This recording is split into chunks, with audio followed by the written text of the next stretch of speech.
Halo saudara-saudara yang kasih dalam Tuhan, di kesempatan saat ini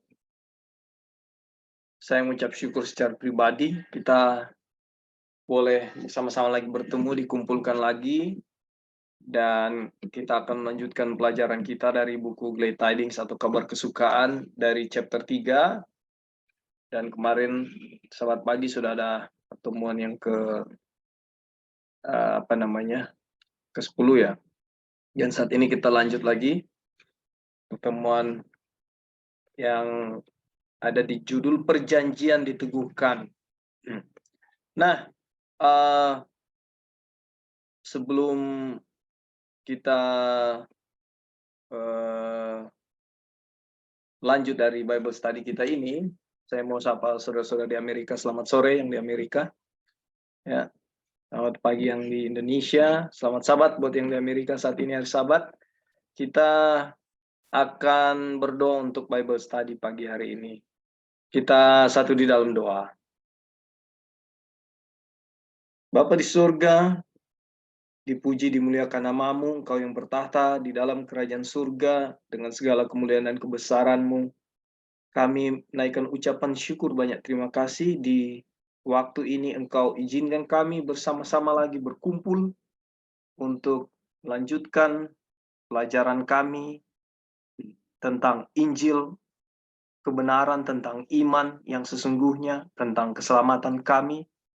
Dan biarlah Tuhan mau bersama-sama dengan kami melalui Roh-Mu yang kudus agar pembahasan ini boleh jelas di kami dan boleh kami dapat pengertian yang sungguh-sungguh dari Engkau. Begitu juga kami mau agar kami ada di jalan yang benar, tidak ada di jalan yang penuh kesalahan oleh karena pemahaman, oleh karena PCI kami. Dan saat ini kesempatan yang berbahagia ini yang Tuhan izinkan bagi kami, biarlah sangat bermanfaat bagi kami dan untuk kemuliaan nama Tuhan. Mohon berkat-Mu untuk jaringan internet, biarlah baik adanya, dan kami boleh melakukan Bible study ini dengan baik. Memberkati masing-masing kami yang sama-sama belajar, biarlah kami boleh mendapat kekuatan melalui firman ini. Terpuji namamu Bapa, dan biarlah kehendak-Mu yang jadi atas kami. Di dalam nama anak-Mu Yesus Kristus, Tuhan dan Juru Selamat kami yang hidup. Amin.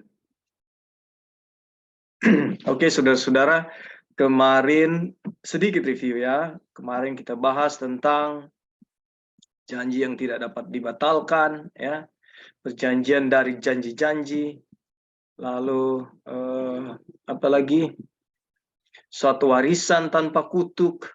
Nah, ingat saudara, kemarin kita ada sempat bahas tentang di mana Tuhan itu, ya, Dia bersumpah demi keberadaannya, ya, untuk janji-janjinya, ya. Jadi kalau Tuhan tidak menepati janjinya, ya, kalau Tuhan tidak menepati janjinya, apa? Kerajaannya, keberadaannya hancur, musnah. Ya. Tapi so far kita tahu bahwa Tuhan itu tidak pernah berubah dari dulu, sekarang, sampai selamanya. Ya. Tapi kalau kita lagi melihat lebih dalam lagi kepada janji-janji Tuhan itu, ya, Dia mempertaruhkan keberadaannya, ya, Dia mempertaruhkan keberadaannya. Adakah kita melihat betapa dalam cintanya kepada kita manusia, betapa Dia sangat mengasihi kita manusia? Ya. Ini bukan suatu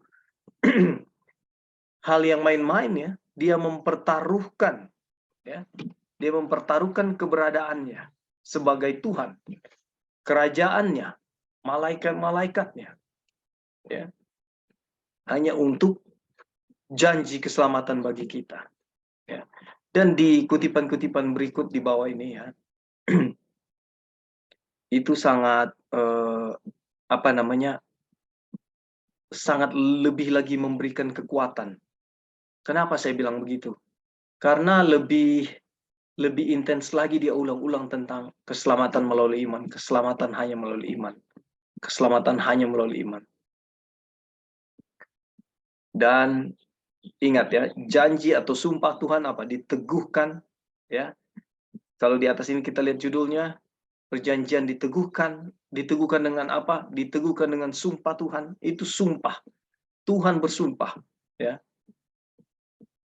Jadi kalau sampai itu tidak digenapi, tidak bisa tergenapi, apapun alasannya, kerajaan Tuhan hancur, ya, tidak ada lagi. Tapi apakah itu mungkin terjadi? Dan ingat, di sini judul berikut yang kita bahas kemarin, hukum tidak dapat membatalkan perjanjiannya. Nah, sekarang kita bahas apakah manfaat hukum itu? What is the use of the law?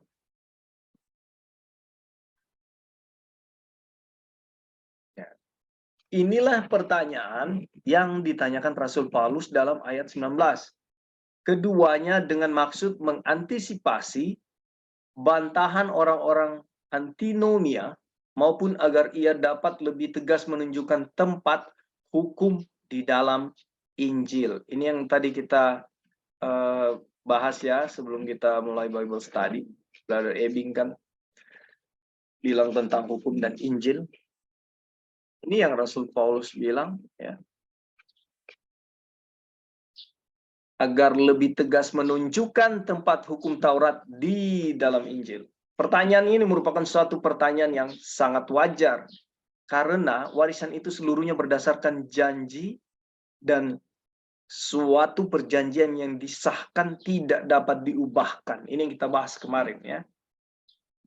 Tidak ada yang dapat dikeluarkan daripadanya dan tidak ada yang dapat ditambahkan daripadanya. Makanya kan kalau kita bilang selalu ada bahasa statement yang keluar dari kita, ya dan amin. Benar adanya, ya.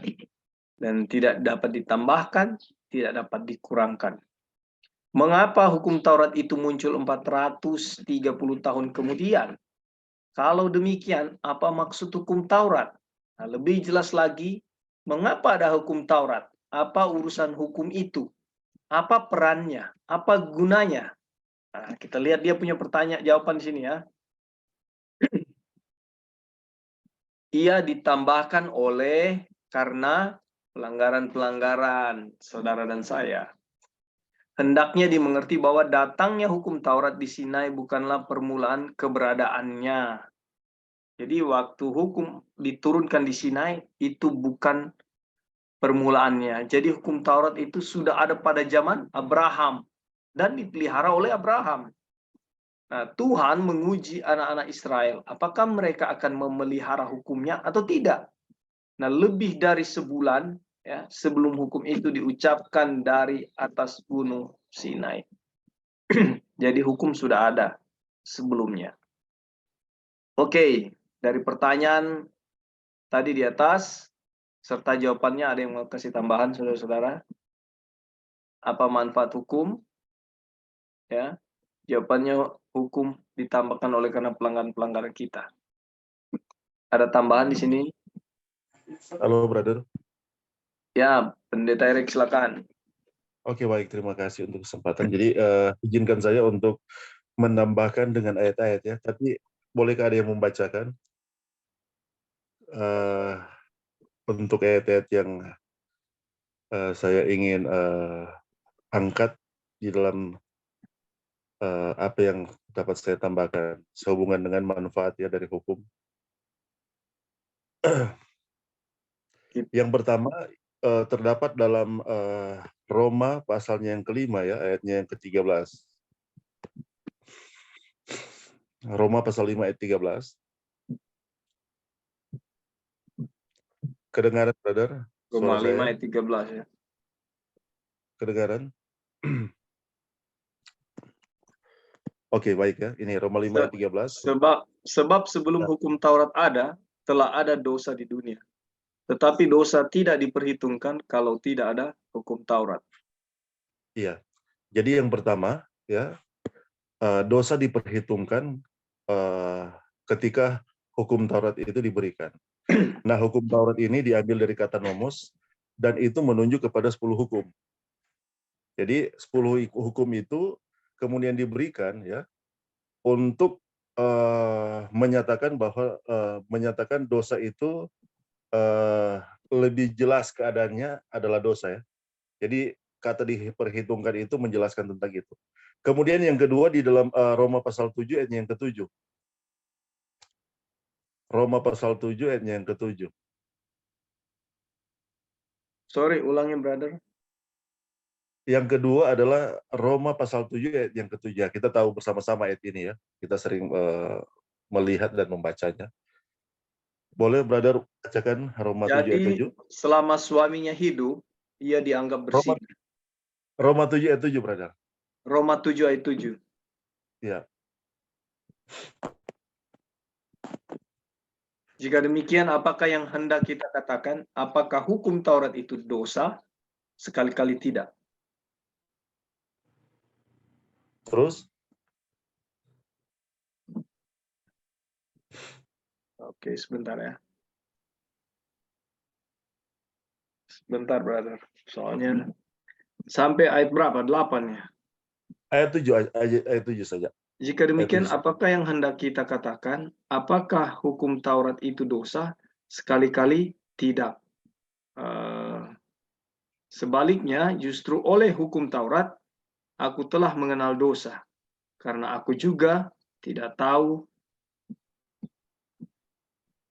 apa itu keinginan. Kalau hukum Taurat tidak mengatakan, jangan mengingini. Oke, jadi yang pertama dosa itu diperhitungkan oleh hukum Taurat yang menuju kepada 10 hukum. Kemudian yang kedua, di sini dikatakan bahwa dosa itu dilihat ya, atau dikenal sebagai dosa itu oleh hukum Taurat atau menuju kepada 10 hukum. Akhir terhadap Yakobus pasal 2 ayat 10 dan 11 kalau tidak salah ya, Yakobus pasal 2 ayat 10 dan 11. Yakobus 2 ayat 10 dan 11.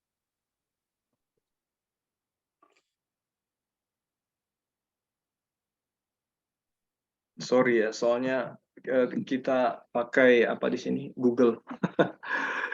Tidak ada Alkitab di sini. Sebab barang siapa menuruti seluruh hukum itu tetapi mengabaikan satu bagian daripadanya, ia bersalah terhadap seluruhnya. Sebab ia yang mengatakan jangan berzina, ia mengatakan juga jangan membunuh. Jadi, jika kamu tidak berzina tetapi membunuh, maka kamu menjadi pelanggar hukum juga. Oke.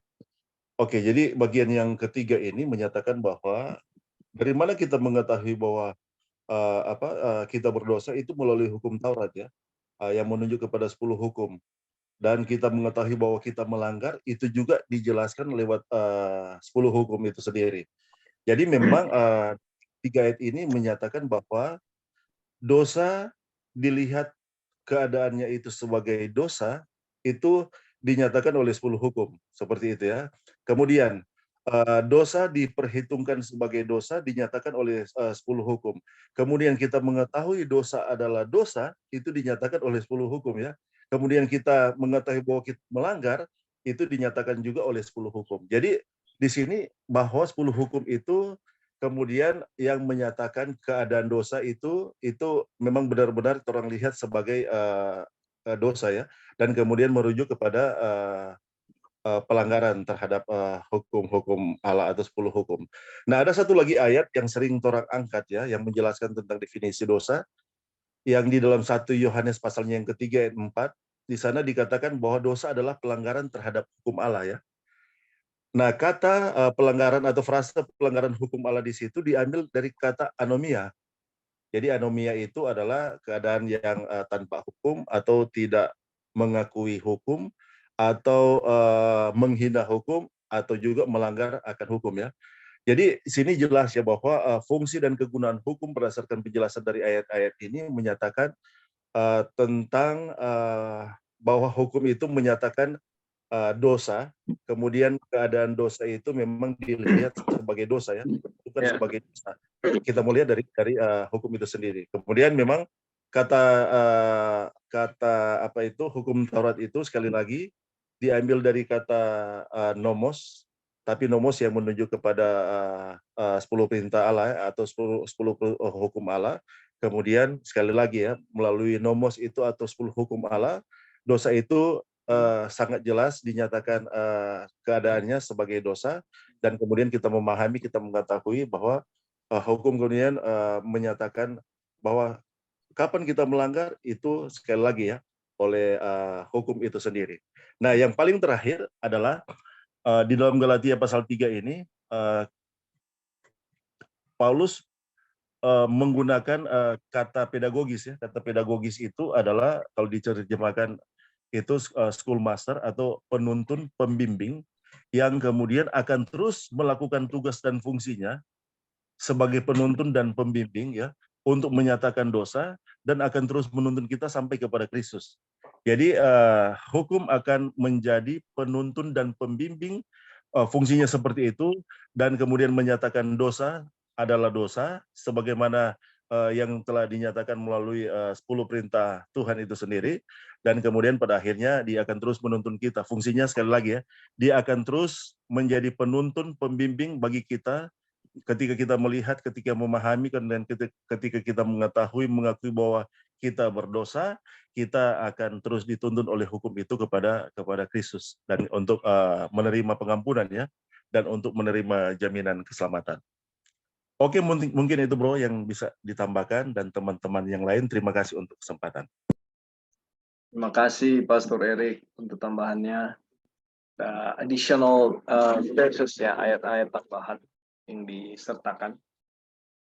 Ada yang lain, saudara-saudara? Tentang apakah fungsinya hukum itu? Kenapa ada hukum? Kalau belum, kita akan lanjut di sini ya. Kutipan berikut ya.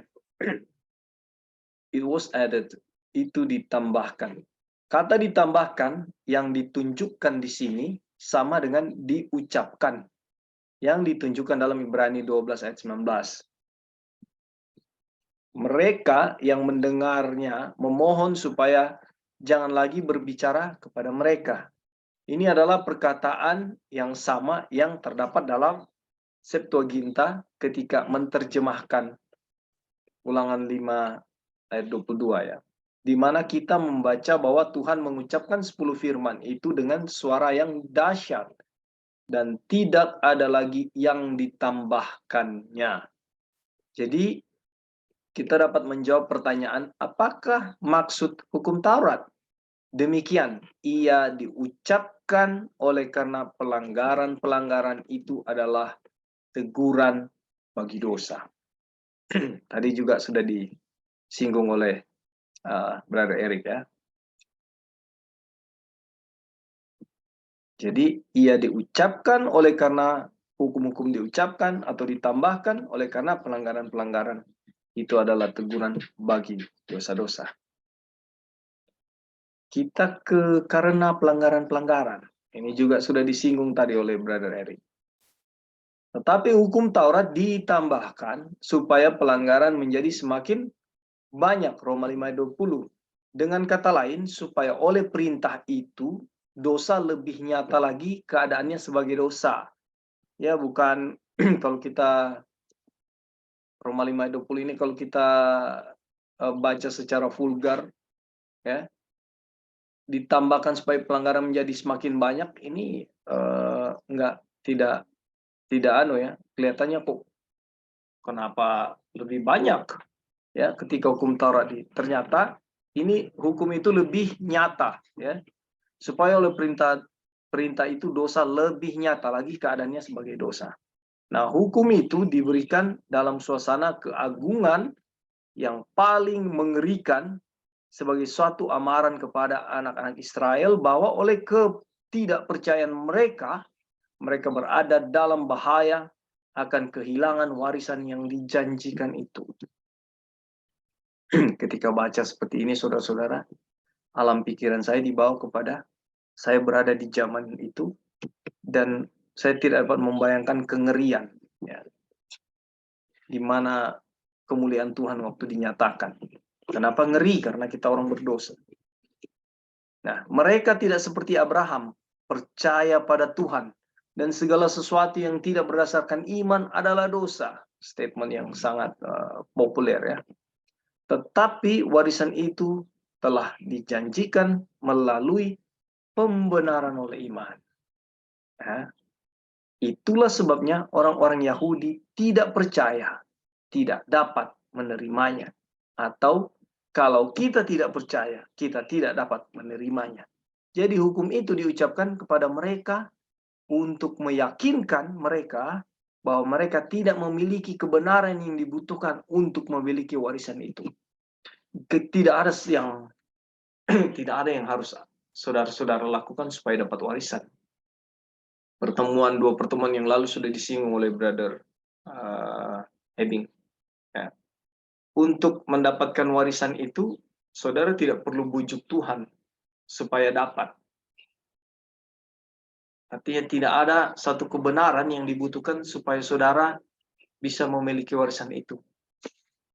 Karena walaupun kebenaran tidak berasal dari hukum Taurat, itu harus disaksikan oleh hukum Taurat. Jelas ya? Hukum Taurat itu diberikan untuk menunjukkan kepada mereka bahwa mereka tidak mempunyai iman. Dan dengan demikian mereka bukanlah anak-anak Abraham yang sejati. Sehingga mereka akan kehilangan warisan itu. Sebenarnya kayak peringatan ya. Waktu disampaikan itu lagi ya. Waktu di zaman Abraham, hukum itu sudah ada. Ya. Dan ketika di zaman bangsa Israel keluar dari tanah Mesir ini, ya, itu dikeluarkan sebagai suatu peringatan. Dia bilang, hei, awas, kamu tidak akan menerima warisan. Tuhan hendak menaruh hukumnya di dalam hati mereka. Ingat ya. Jadi hukum ini ketika pembenaran oleh iman, ketika kita dibenarkan oleh iman, karena hukum ini sudah tertulis di dalam hati saudara, hati saya. Ya, aduh, kutipan berikut di bawah nanti. Wah, luar biasa, puji Tuhan. Tuhan hendak menaruh hukumnya di dalam hati mereka, sama seperti yang menaruh hukum di dalam hati Abraham, jika saja mereka percaya. Prosesnya sama.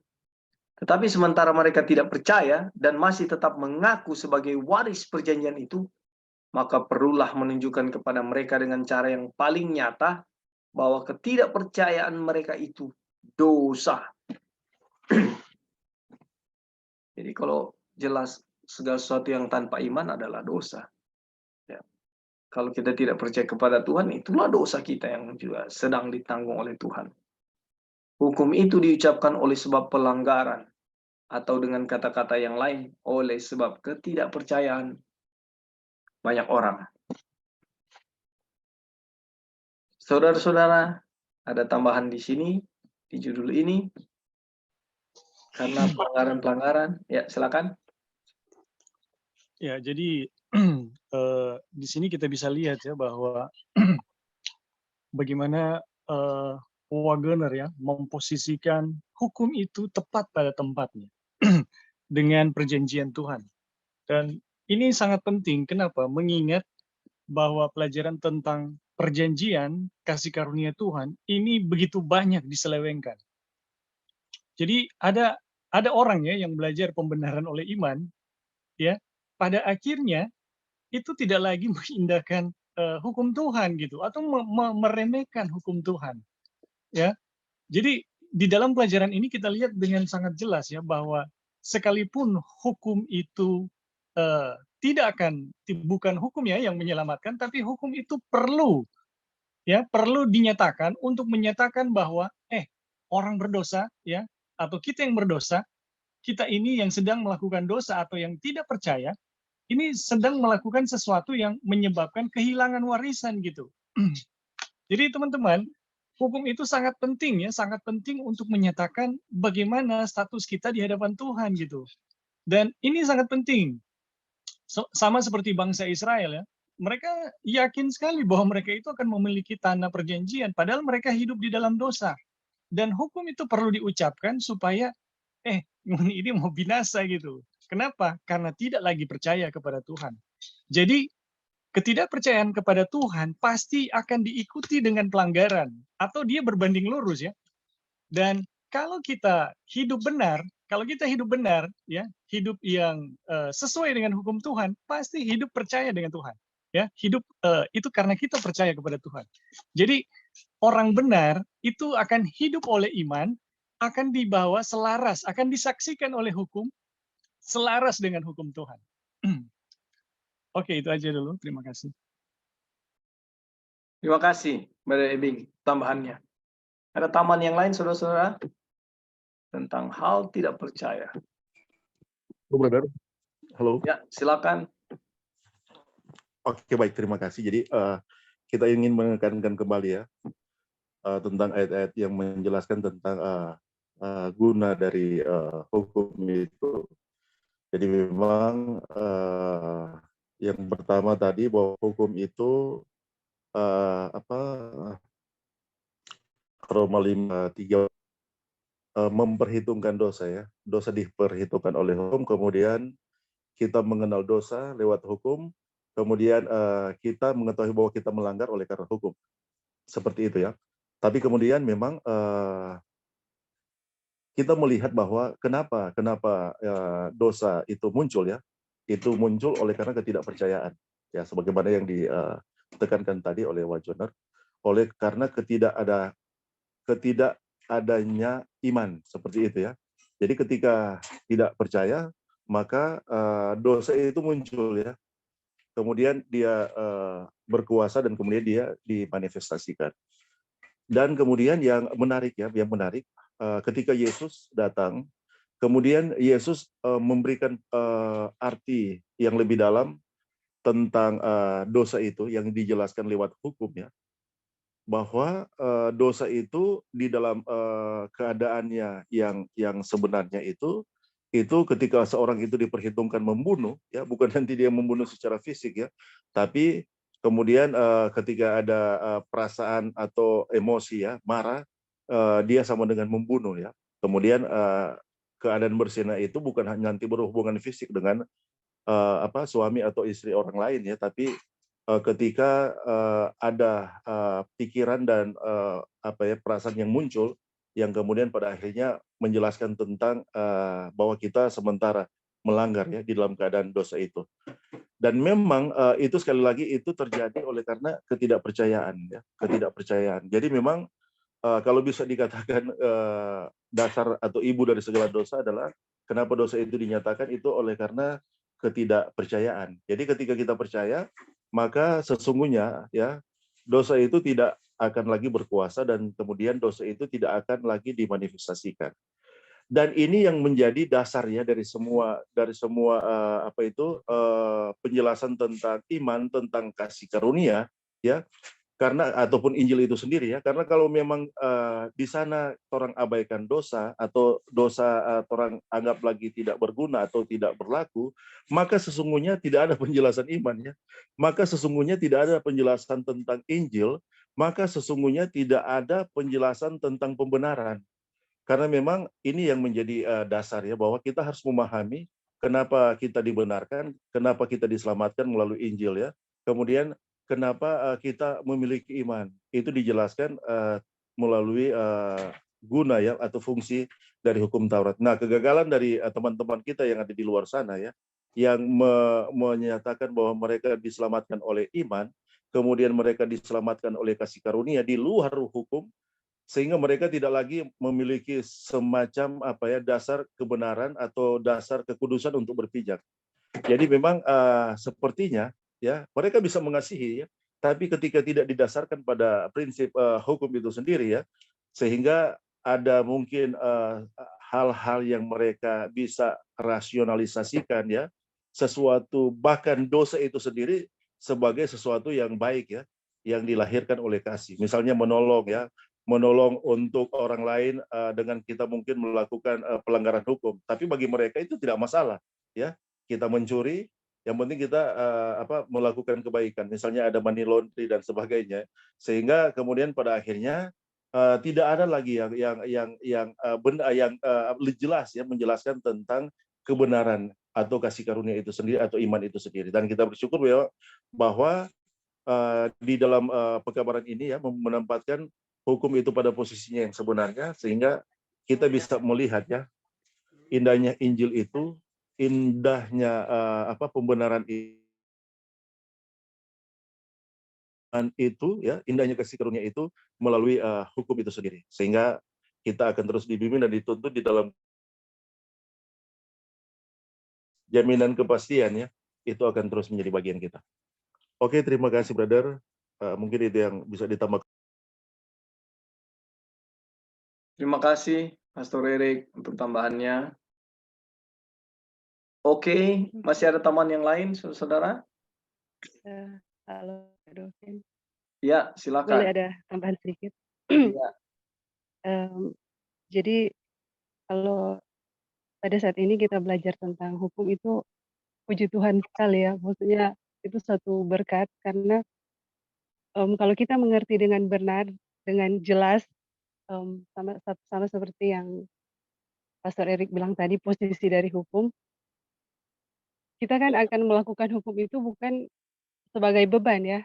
Karena selama ini kan, kalau saya sendiri dari kecil Advent itu diajarkan bahwa hukum itu untuk supaya kita selamat. Saya masuk hari Sabat supaya selamat. Jadi kalau kita mengerti hukum itu seperti itu, aduh, hukum itu bukan jadi suatu kesukaan atau, ya, suatu berkat lah untuk kita, tapi itu beban yang harus kita usahakan dan pasti itu kehidupan kita itu berat sekali untuk dijalani. Tetapi kalau kita sekarang sudah dikasih tahu dengan jelas apa itu, kenapa hukum itu diberikan, apa gunanya hukum. Aduh, saya yakin kehidupan kita akan ringan untuk kita jalani gitu. Maksudnya hukum itu jadi sesuatu yang memberkati dan sesuatu kesukaan yang kita jalankan gitu. Jadi, eee, tuduhan setan bahwa hukum itu adalah tuduhan setan kan kalau Tuhan itu, tidak adil ya dengan memberikan hukum-hukum. Tapi dengan kita mengerti dengan benar sekarang tentang hukum, itu pasti bisa dipatahkan ya tuduhan setan. Ternyata hukum itu adalah suatu berkat yang indah sekali ya untuk kita manusia. Jadi kalau kita mengerti dengan benar, kita pasti akan menjalani hukum itu dengan penuh sukacita. Aduh, jadi saya sendiri sangat bersyukur ketika membaca ini dan itu sangat memberkati ya bisa mengerti ternyata hukum itu gunanya seperti ini gitu. Hukum itu bukan untuk supaya kita, dapat surga, tapi aduh pokoknya itu sangat memberkati. Saya pribadi itu ketika membaca ini memang sangat memberkati ya. Puji Tuhan untuk pelajaran ini. Baik itu aja, terima kasih. terima kasih Sister Devi. Ya, puji Tuhan ya. Jadi dari kesalahpahaman kita tentang melihat hukum, ya, Tuhan nyatakan melalui pekabaran ini, kita melihat bahwa hukum adalah satu berkat, dan ketika kita percaya oleh iman, ya, melalui iman, ya, kita melihat keindahan hukum Taurat itu menjadi satu hal yang untuk menurut itu, penurutan hukum itu terjadi secara otomatis, ya, menjadi satu kesukaan. Dulunya kalau kita ya tidak perlu menafik lah. Aduh, udah mau hari Sabat lagi ini. Aduh, sudah mau hari Sabat. Aduh, besok udah mau hari Sabat. Aduh, sebentar lagi sudah mau hari Sabat. Ya. Tapi ketika pembenaran oleh iman, ya, kita pelajari, kita melihat bahwa, wow, sudah mau hari Sabat. Sukacita itu datang.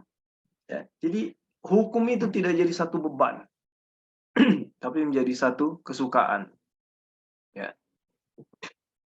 Oke, terima kasih Sister Devi untuk tambahan kesaksian ya. Keyakinan pada diri sendiri adalah dosa. Saudara-saudara, ini judul yang apa ya? Ini judul ini menyatakan ini adalah penyakit. Satu penyakit ya. Dan ini diungkapkan di sini ya. Keyakinan pada diri sendiri adalah dosa. Mari kita bahas. Sesungguhnya orang yang membusungkan dada tidak lurus hatinya. Sorry. Tetapi orang yang benar itu akan hidup oleh iman. Kemarin kami dalam satu percakapan di sini dengan Sir di sini. Gini. Waktu kita punya uang, ya, segala sesuatu terlihat gampang. Oke? Kalau sakit, ya kita ada uang, mau ke dokter atau mau beli remedi, ya, ada uang. Kalau ada masalah apa-apa, kita akan menggunakan uang kita. Kita akan menggunakan popularitas kita. Kita akan menggunakan power kita, ya, untuk mengatasi masalah. Ya.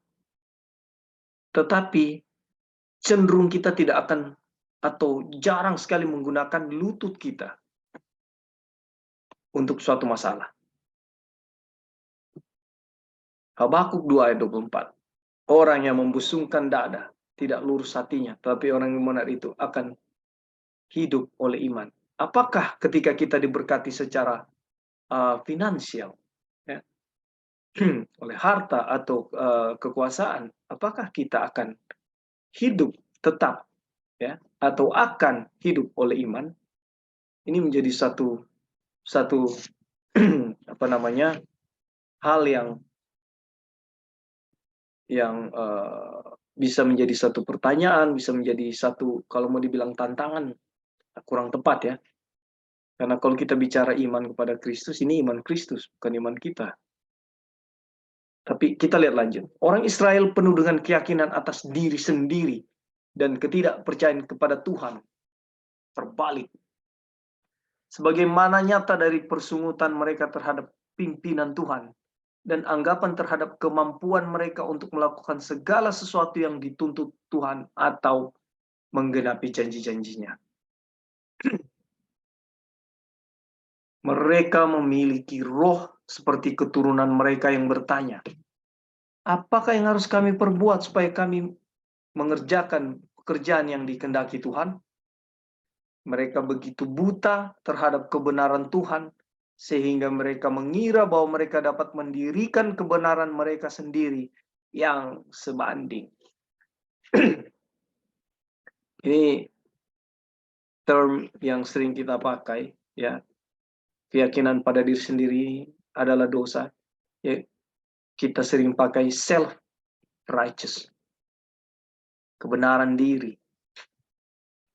Ini yang terjadi pada bangsa Israel dan terjadi juga pada kita saat sekarang ini. Ya, di mana begitu banyak kita apa namanya, ketika dalam masalah kita cari solusi.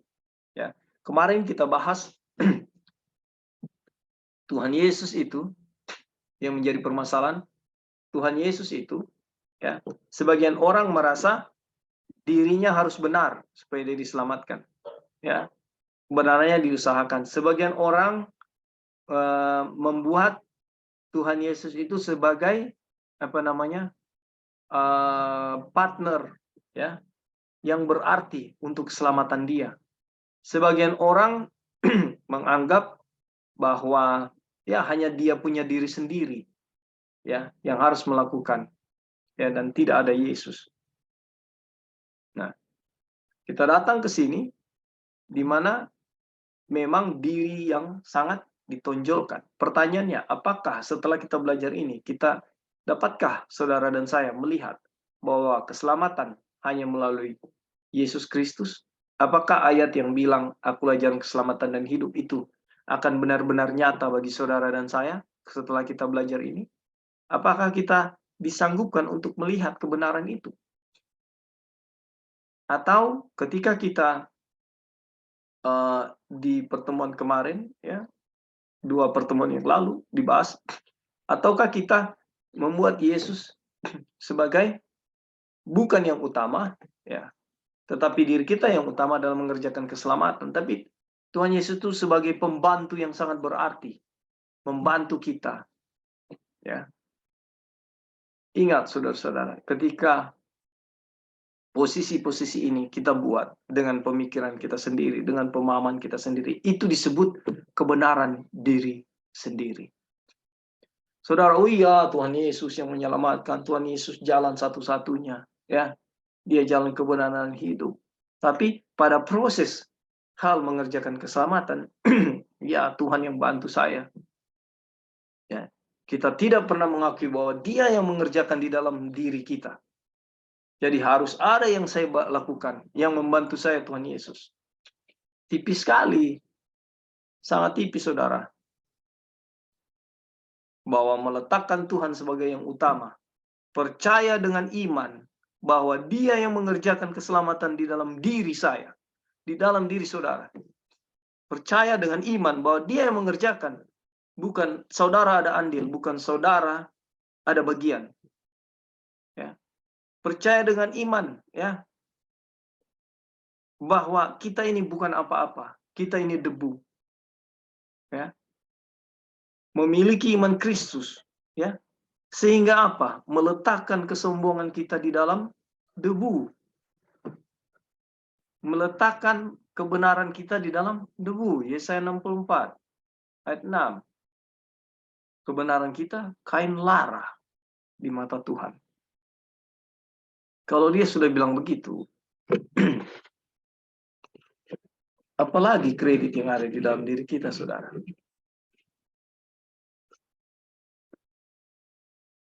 Kecuali mereka melihat dosa mereka, mereka tidak dapat memperoleh perjanjian itu. Kalau saudara dan saya mampu melihat, ya, atau bisa melihat, atau mau melihat, ya, bahwa self-righteous itu, kebenaran diri itu adalah dosa, ya, kita akan menerima perjanjian itu. Tetapi dalam prakteknya, ketika kita menerima pekabaran yang tidak populer ini, pekabaran yang tidak disukai ini, karena mengoreksi diri, ya, karena meletakkan kesombongan kita dalam debu, ya, perjanjian itu akan jadi milik kita. Kecuali kita bisa melihat bahwa saya, Tuhan, sungguh tidak bisa apa-apa. Saya sungguh tidak sanggup menurut hukum. Saya sungguh tidak berdaya, Tuhan, untuk meninggalkan dosa-dosa kesayangan saya. Saya sungguh tidak ada kemampuan apa-apa, Tuhan. Ketika kita melihat itu, Tuhan dimuliakan. Kebenarannya bekerja di dalam kita. Oke, ada tambahan, saudara-saudara. Self-righteous. Halo. Silakan. Ya.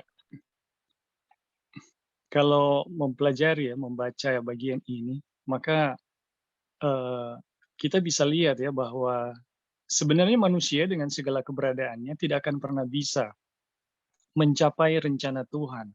Dan kenapa sering gagal ya? Kenapa kita sering gagal mencapai rencana Tuhan? Karena memang rencana Tuhan nggak bisa dilakukan oleh diri sendiri. Apapun yang kita buat untuk menggenapi rencana Tuhan, ya, itu seperti ilustrasi yang dibuat oleh Yesus ya.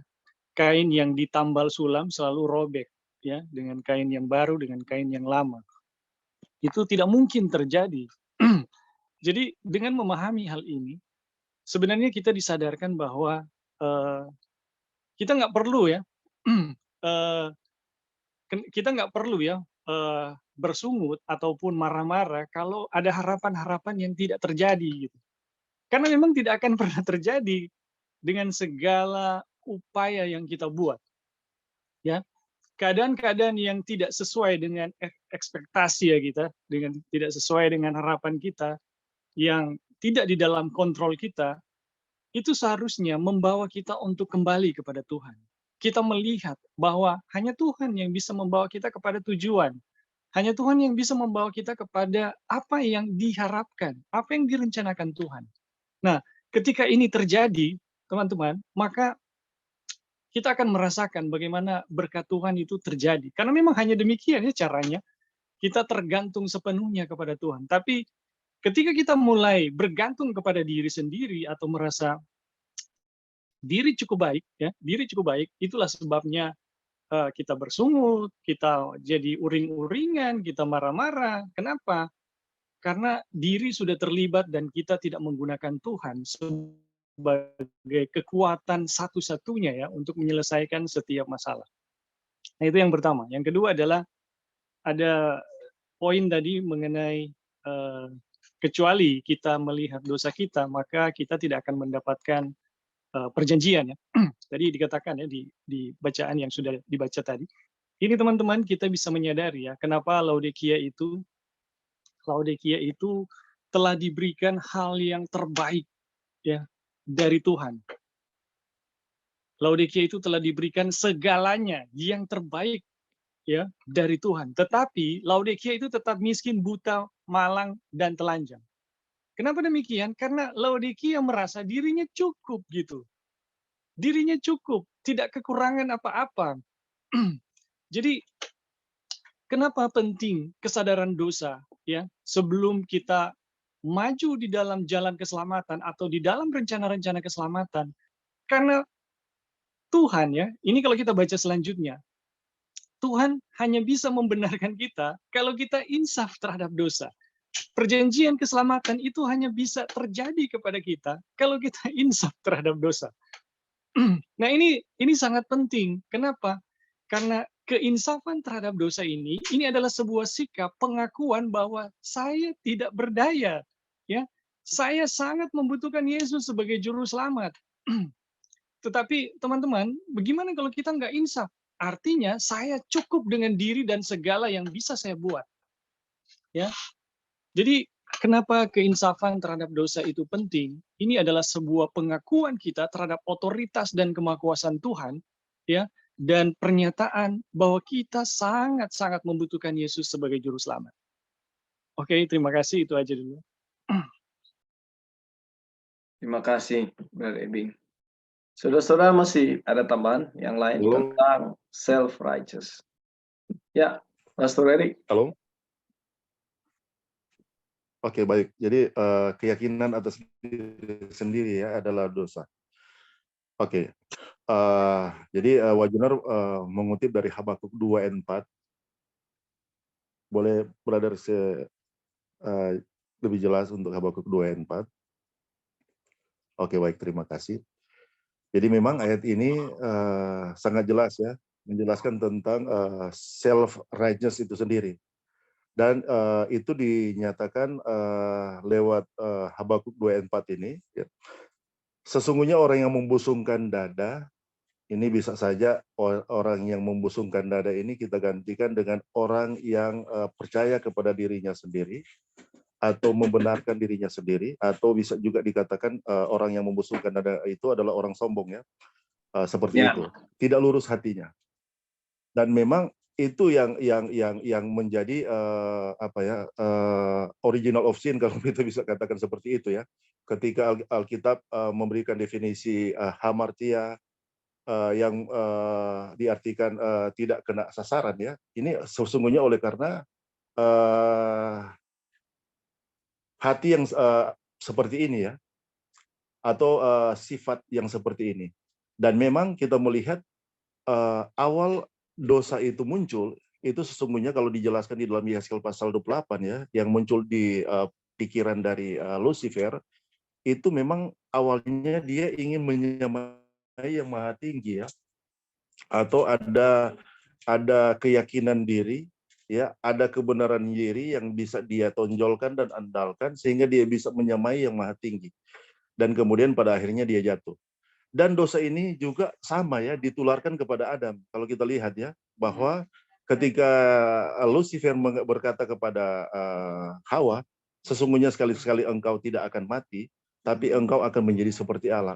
Ini membangkitkan keyakinan diri, kebenaran diri atau kesombongan itu sendiri untuk seperti dia ya, menjadi seperti Allah. Dan itu yang sampai saat ini dimiliki oleh saudara dan saya. Ketika kita dilahirkan dengan sifat dasar ini ya. Tidak ada di antara kita yang bisa berkata bahwa kita tidak percaya kepada diri, kita tidak sombong seperti itu. Karena memang dari awalnya ini yang kita miliki ya.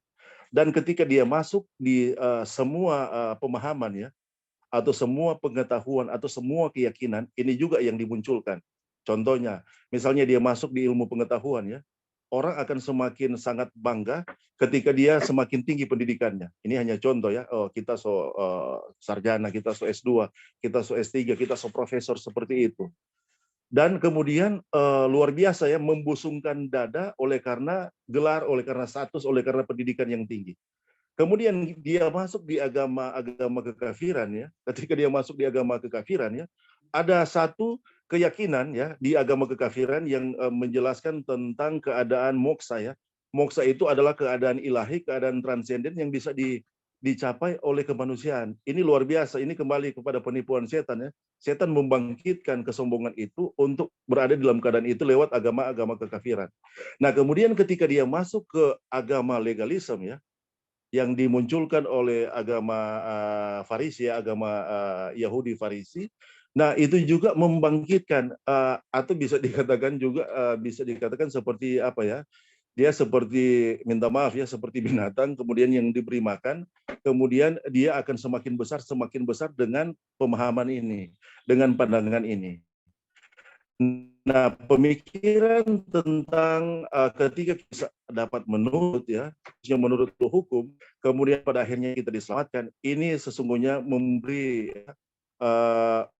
memberi tempat atau memberi atau bisa dikatakan perumpamannya seperti pertanian ya.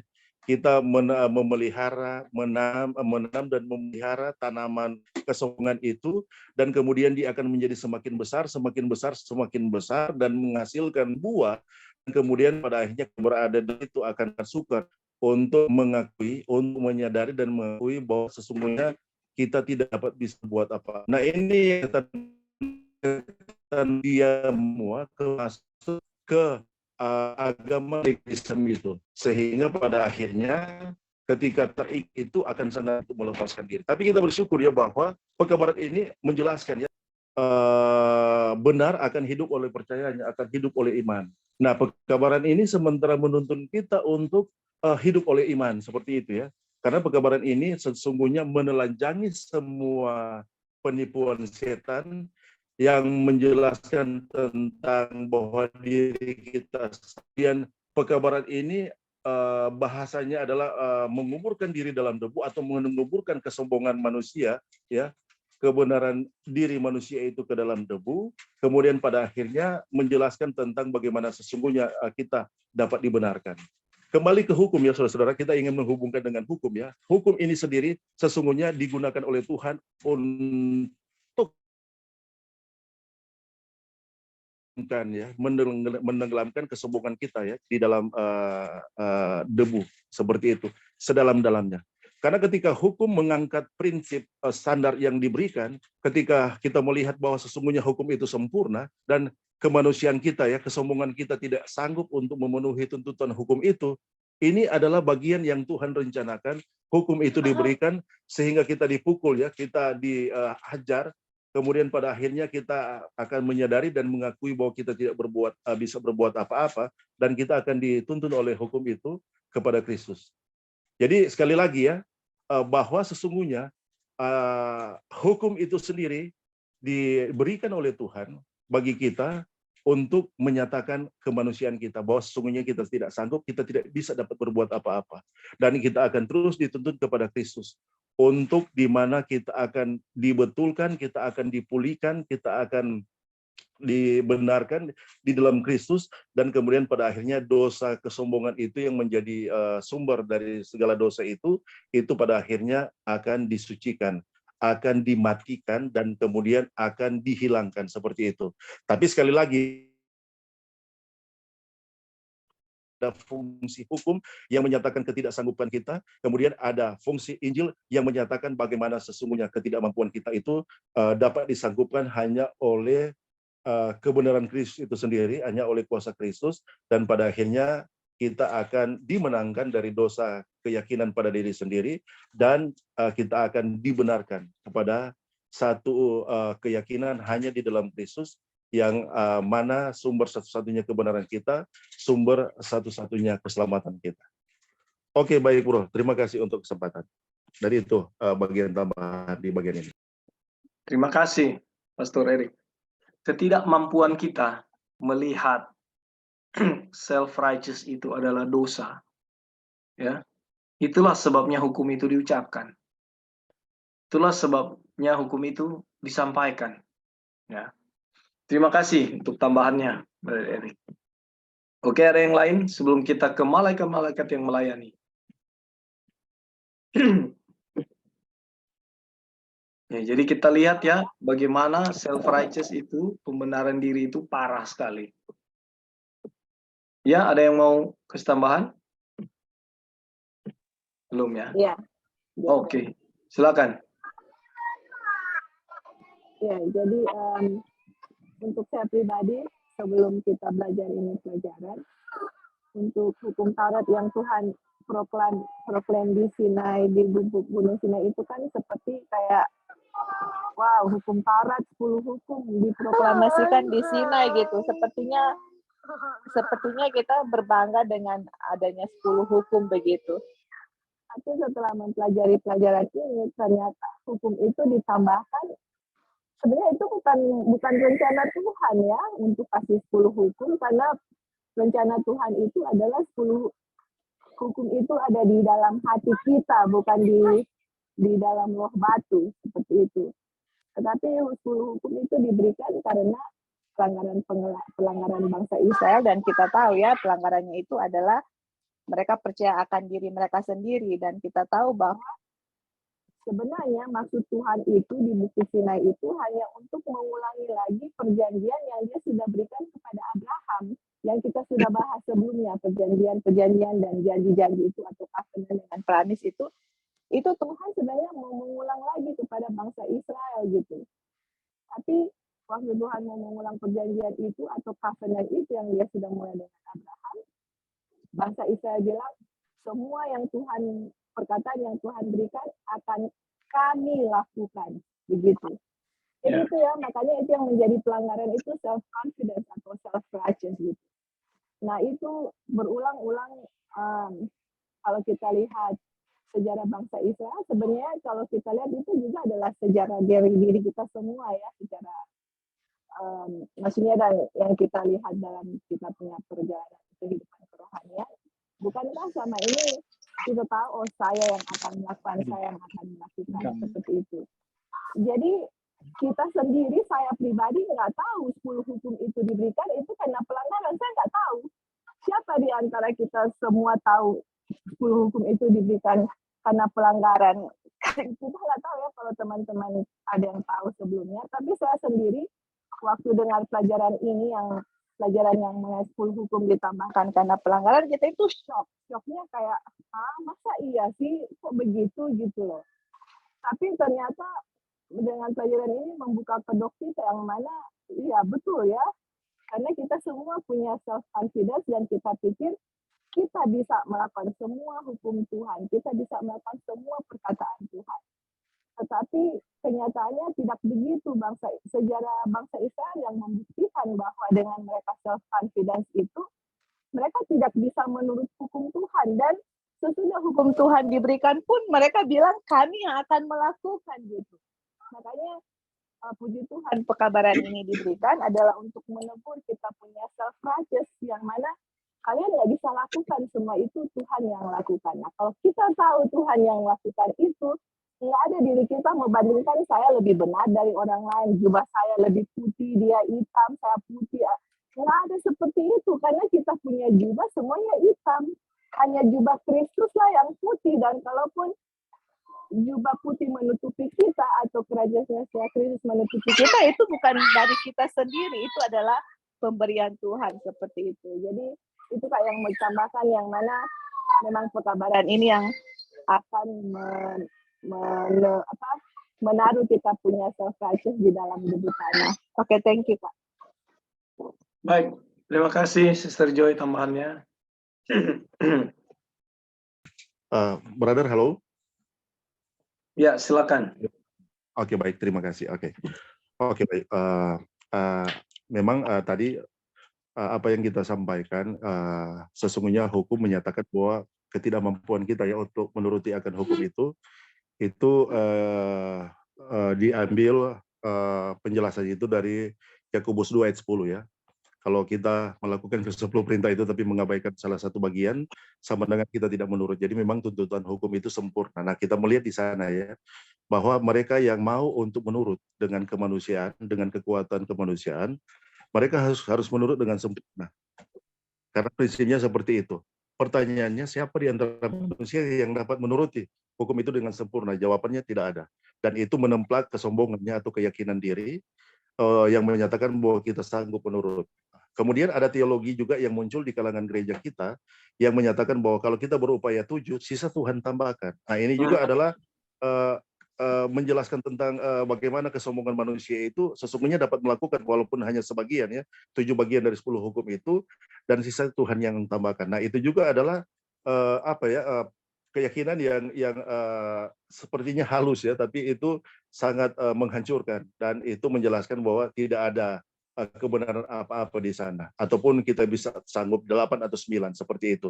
Tapi kalau kita salah satu di bagian ketika kita menurut lewat kemanusiaan kita, maka kita sama dengan tidak menurut. Jadi kita melihat di sini bahwa 10 hukum itu Tuhan berikan ya, standar yang sempurna itu untuk seperti mencelah ya, seperti itu ya, mencelah kesombongan kemanusiaan kita oleh karena legalisme itu sendiri yang meyakini bahwa kita sanggup menurut seperti itu. Dan ketika kita melihat lewat pekabaran ini bahwa standarnya itu adalah sempurna dan hanya Kristus yang dapat menggenapi standar itu, kita akan, bahasa Jawanya legowo ya, kita akan tunduk, kita akan mengakui bahwa kita tidak bisa berbuat apa-apa. Dan ketika kita tunduk, legowo, dan mengakui bahwa kita tidak bisa berbuat apa-apa, nah di sanalah akan muncul iman ya. Kita akan menerima iman, dan kemudian iman itulah yang akan menggenapi dan akan mengerjakan semua tuntutan hukum. Sehingga lewat iman itu, kita bisa, sebagaimana yang kita sampaikan kemarin ya, oleh iman yang Tuhan karuniakan, kita bisa beriman untuk kesempurnaan itu, saudara-saudara. Kita bisa beriman untuk kita berhenti berdosa. Kita bisa beriman di dalam iman Kristus untuk kita hidup benar. Seperti itu ya. Dan ketika iman itu yang kita miliki di dalam Kristus, yang dikerjakan di dalam kita, dan pada akhirnya kita akan berada dalam keadaan itu. Tapi akan tetap terjaga pemikiran, walaupun kita berada dalam keadaan seperti itu, sebagaimana Paulus ya, yang terus mengakui bahwa sesungguhnya di dalam kemanusiaannya dia tidak bisa berbuat apa-apa, dan kemuliaan yang dia miliki dalam dirinya itu seperti bejana. Dia akan selalu melihat bahwa dia bejana, dan kemuliaan, kebenaran, kekudusan, kesempurnaan yang Kristus kerjakan di dalam kita oleh imannya itu adalah oleh Kristus sendiri. Dan kita bersyukur ya bahwa pekabaran ini menjaga kita untuk tidak lagi muncul ya pemikiran yang keyakinan pada diri sendiri, karena memang itu dengan sendirinya dia akan mati. Oleh karena pekabaran ini akan terus menuntun kita untuk menyadari dan mengakui hanya Kristus saja yang dapat menggenapi setiap tuntutan hukum yang sempurna itu di dalam kehidupan kita.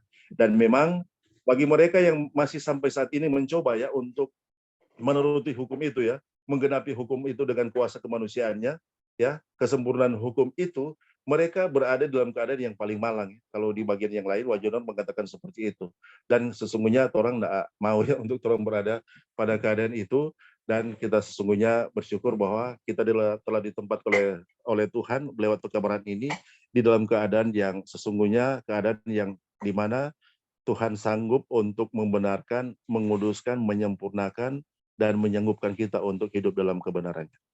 Oke, mungkin itu bro, tambahan. Terima kasih. Terima kasih Pastor Erik, tambahannya itu penting sekali ya. Jadi memang ada rumor, bukan rumor ya, saya dengar secara langsung ya. Kalau istilahnya iman kita seperti ini ya, sisanya ke atas ini Tuhan yang tambahkan.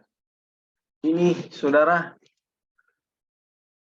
apa ya bahasanya, ini benar-benar berkembang di dalam gereja kita. Dan pemahaman inilah ya, kenapa kita belajar ini. Ini yang Tuhan mau ya, agar kita yang menerimanya ya dengan pertolongan dan kuasa Tuhan bisa menyampaikan kebenaran ini kepada orang lain. Karena kalau kita stuck dalam pemahaman ini, yang ngomong ini saya dengar dari mulut seorang pendeta ya. Sisanya Tuhan yang tambahkan itu dari mulut seorang pendeta. Nyata-nyata di depan saya dia bicara seperti itu. Dan waktu itu saya berpikir, apakah pendeta ini tidak baca roh nubuat atau apa? Tapi anyway, itulah yang sedang terjadi. Dan terima kasih tambahannya, Pastor. Ini kita bisa melihat di mana ketersesatan itu, kesalahpahaman, ketidakmengertian kita firman Tuhan ini akan membuat kita tidak akan menerima memperoleh keselamatan itu. Kita tidak akan menerima janji itu. Dan ini tragis sekali ya, saudara-saudara sudah jadi pendeta bertahun-tahun melayani umat Tuhan, melakukan pekerjaan Tuhan. Pada akhirnya Matius 7 ayat 23, nyala engkau pembuat kejahatan, aku tidak mengenal engkau. Kenapa? Self-righteous terlalu tinggi dan terlalu besar. Ini terjadi bukan cuma kepada pendeta, kepada siapapun, terhadap diri saya juga ya. Ketika saya masih memiliki self-righteous, ketika saya tidak melihat kelemahan-kelemahan dan kesalahan saya, kesalahan pemahaman saya melalui hukum yang ditunjukkan. Ya, jadi saudara-saudara lihat. Oke. Kita ke malaikat-malaikat yang melayani. Bukankah mereka semua adalah roh-roh yang melayani, yang diutus untuk melayani mereka yang harus memperoleh keselamatan. Sampai sejauh mana pekerjaan yang harus dilaksanakan oleh beribu-ribu malaikat yang berada di Sinai, kita tidak mengetahuinya. Tetapi kita mengetahui bahwa mereka mempunyai perhatian yang dalam dan sungguh-sungguh mengenai segala sesuatu yang berhubungan dengan manusia. Walaupun pekerjaan pemberitaan Injil tidak dipercayakan kepada malaikat-malaikat itu. Ketika dasar bumi ini diletakkan, segala anak Allah bersorak gembira. Segala anak-anak Allah ya. Sons. Segala anak-anak Allah. Sebentar. Bersorak gembira dan rombongan besar pasukan malaikat di sorga menyanyikan pujian ketika kelahiran juru selamat manusia diumumkan. Mereka adalah para pelayan raja, segala raja, menunggu untuk melakukan kehendaknya, mendengarkan suara firman-Nya. Dengan demikian jelaslah bahwa mereka harus hadir sebagai pengawal pribadi raja ketika hukum Taurat itu diumumkan. Dan tentu saja mereka tidak ada di sana hanya untuk kemegahan dan parade. Ya. Di malaikat-malaikat waktu itu diumumkan di Sinai, malaikat-malaikat ada di samping Tuhan, ya, bukan satu hiasan kemegahan Tuhan. Ya. Stefanus berkata kepada para Sanhedrin yang kejam, hai orang-orang keras kepala dan yang tidak bersunat hati dan telinga. Kamu selalu menentang Roh Kudus, sama seperti nenek moyangmu, demikian juga kamu. Siapakah dari nabi-nabi yang tidak dianiaya oleh nenek moyangmu? Bahkan mereka membunuh orang-orang yang lebih dahulu memberitakan tentang kedatangan orang benar, yang sekarang telah kamu hianati dan kamu bunuh. Kami telah menerima hukum Taurat yang disampaikan oleh malaikat-malaikat. Akan tetapi kamu tidak menurutinya. Mengenai dia yang kini menjadi musuh, yaitu setan, dikatakan, gambar dan kesempurnaan engkau penuh hikmat dan maha indah. Yeskel 28 ayat 12. Ya. Bahasa Prancisnya segong. Mengatakan engkau mengenakan metrai kesempurnaan. Bahasa Denmark, engkau membubuhkan metrai di atas peraturan yang serasi. Menunjukkan bahwa sebelum kejatuhannya, ia dapat dijuluki pemelihara metrai. Dan itulah kewajibannya, yaitu membubuhkan kepada setiap peraturan yang berlaku. Malaikat-malaikat unggul dalam kekuatan dan kenyataan bahwa mereka semua hadir ketika hukum itu diberikan. Menunjukkan bahwa itu adalah suatu peristiwa yang besar dan penting. Malaikat-malaikat punya fungsi ya. Jadi ketika hukum dinyatakan, ya, Tuhan bisa hadir sendiri. Tetapi kenapa ada malaikat-malaikat hadir juga di situ? Ya. Ini betapa sucinya hukum, betapa pentingnya hukum. Oke, ada tambahan saudara-saudara di sini. Silakan.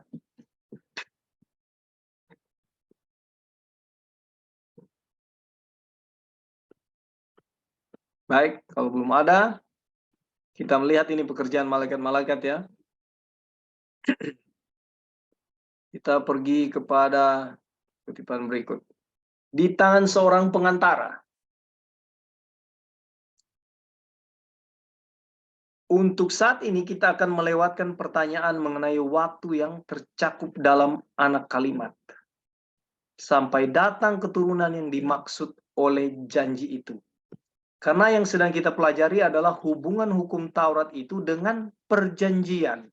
Jadi hubungan hukum Taurat dan perjanjian. Hukum Taurat diberikan kepada bangsa itu di Sinai, di tangan seorang pengantara. Siapakah pengantara itu? Hanya ada satu jawaban, karena hukum itu satu dan satu pula dia yang menjadi pengantara antara Tuhan dan manusia, yaitu manusia Yesus Kristus. 1 Timotius 2 ayat 5 ya. Sekarang seorang pengantara bukanlah pengantara satu orang, tetapi Tuhan itu satu.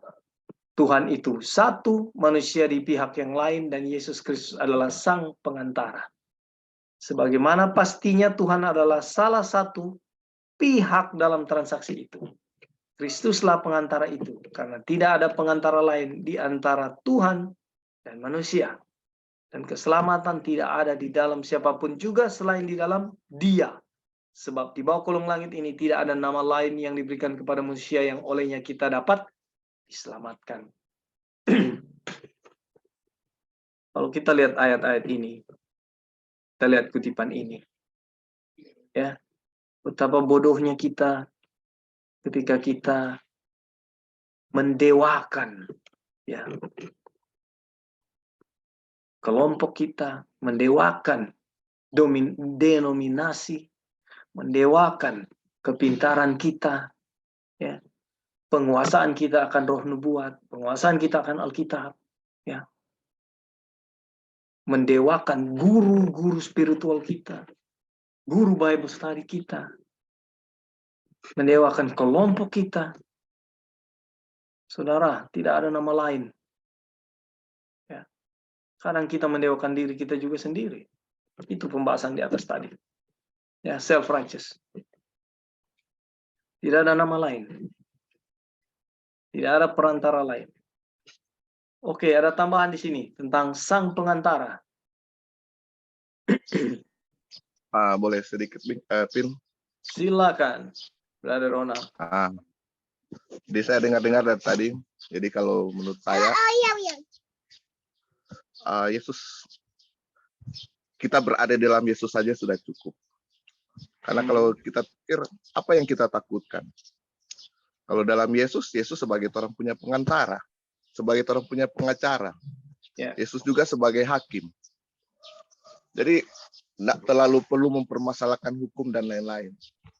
Ya. Kalau Yesus di pihak kita, siapa yang akan lawan kita? Tidak ada. Jadi hidup dalam Yesus saja sudah lebih dari segala-galanya. Sebagai pembela, pengacara, hakim, apalagi yang kurang. Jadi itu saja, Pin. Hidup dalam Yesus segalanya.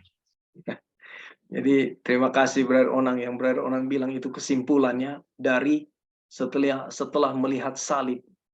Jadi memang betul, tidak ada kekhawatiran lagi. Itu cukup, lebih dari cukup ketika hidup di dalam Kristus dan Kristus di dalam kita.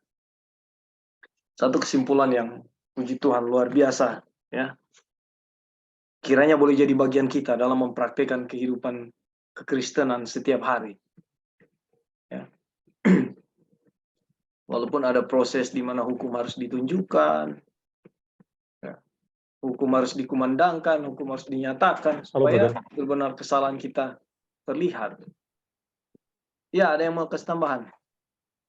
Oke, baik, terima kasih. Jadi penjelasan dari pernyataan dari Brother Onang tadi, ya, di dalam Kristus itu adalah segalanya, dan itu menjawab semua bagaimana kita dapat dibenarkan, ya, bagaimana kita memiliki iman, dan bagaimana kita dapat menurut, ya, menghasilkan buah kebenaran dan lain sebagainya.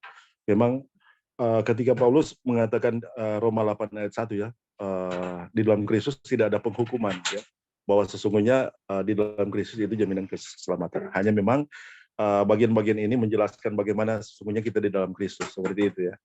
Kita di dalam Kristus salah satunya adalah kalau di luar sana mereka yang meyakini Injil yang keliru ya, kasih karunia yang keliru, mereka mengabaikan hukum. Bukan hanya mengabaikan ya, bahkan mereka menghina hukum dan mereka tidak mengakui hukum seperti itu. Dan kemudian itu yang mereka terjemahkan ya, kasih karunia dan mereka diselamatkan olehnya. Tapi kalau orang ya melalui kebenaran ini, bagaimana juga kita hidup dalam Kristus ya, adalah kita menghasilkan ya kehidupan yang menurut. Dan penurutan itu sempurna. Nah, seperti itu ya, karena memang tidak ada penurutan yang dituntut oleh hukum yang tidak sempurna, saudara-saudara. Dan kita bersyukur bahwa lewat tuntutan 10 hukum itu, tadi dikatakan bahwa kita dituntut untuk benar oleh hukum itu, dan kemudian di dalam Kristus ya kita dibenarkan karena Kristus sebagai pengantara kita ya, atau tadi Brother Onang bilang sebagai pengacara yang membela kita karena dia juga sebagai hakim ya, walaupun dia sebagai hakim lewat tuntutan hukum, tapi dia juga sebagai pengacara yang membela kita. Dan memang ini adalah kebenaran ya, kebenaran yang akan digenapi di dalam kita. Pertanyaan-pertanyaan, apakah kita bisa menurut, apakah kita bisa kudus, apakah kita bisa sempurna, sehingga kita bisa bertemu dengan Tuhan, menyambut kedatangan Tuhan, waktu Tuhan datang, itu bisa ya, dapat. Tapi cara satu-satunya adalah dengan di dalam Kristus, tadi bahasa Brother Onang, dengan memiliki kebenaran Kristus, dengan memiliki iman Kristus, ya kita dapat. Dan ketika kita memiliki iman Kristus, ya iman itu mengangkat standar yang tinggi ya. Iman itu mengangkat standar sebagaimana yang Kristus genapi, itu dapat digenapi di dalam kita. Dan ketika kita melihat bahwa itu digenapi standar itu sepenuhnya dalam kita, itu akan terjadi seperti itu, saudara-saudara. Itu akan menggenapi semua tuntutan kesempurnaan, kebenaran dari hukum itu di dalam kita. Karena Yesus yang mengerjakan di dalam kita oleh imannya. Dan pertanyaannya, apakah kita dapat jatuh kembali? Ya, ini juga menjawab ya, kalau apakah kita bisa jatuh atau tidak ya, itu menjawab standar iman yang kita tetapkan di dalam Kristus ya, itu juga yang akan kita miliki ya. Karena Yesus berulang-ulang menjelaskan tentang iman, kalau kamu percaya, kamu bisa memindahkan gunung, kamu bisa membangkitkan orang mati, kamu bisa berjalan di atas air, dan kamu bisa melakukan kuasa-kuasa adikudrati, seperti itu. Dan iman yang kita nyatakan di dalam Kristus oleh imannya ya, itu akan menjelaskan semua itu. Sehingga pada akhirnya kita akan menurut ya, bukan dengan kekuatan kemanusiaan, tapi lewat iman Kristus terhadap tuntutan hukum itu, dan bahkan kita dihidupkan di dalam kesempurnaan. Dan memang akan seperti itunya, hasilnya secara alami akan dihasilkan seperti itu, saudara-saudara. Dan kalaupun kita beriman kita akan berhenti berdosa, kita berhenti berdosa, saudara-saudara. Kalaupun kita beriman kita dikuduskan, kita dikuduskan. Kalaupun kita beriman kita dibenarkan penuh sepenuhnya dari dosa, itu akan jadi seperti itu, saudara-saudara. Karena memang kebenarannya seperti itu ya, yang Tuhan berikan. Hanya sekali lagi, itu kita terima oleh iman. Sedangkan yang lain di agama legalisme itu mengusahakannya dan tidak akan pernah sampai kepada kebenaran itu. Itu yang Paulus katakan ya. Mereka berupaya tapi tidak sampai. Kenapa? Karena mereka mengejarnya bukan oleh iman, dengan perbuatan kekuatan kemanusiaan mereka.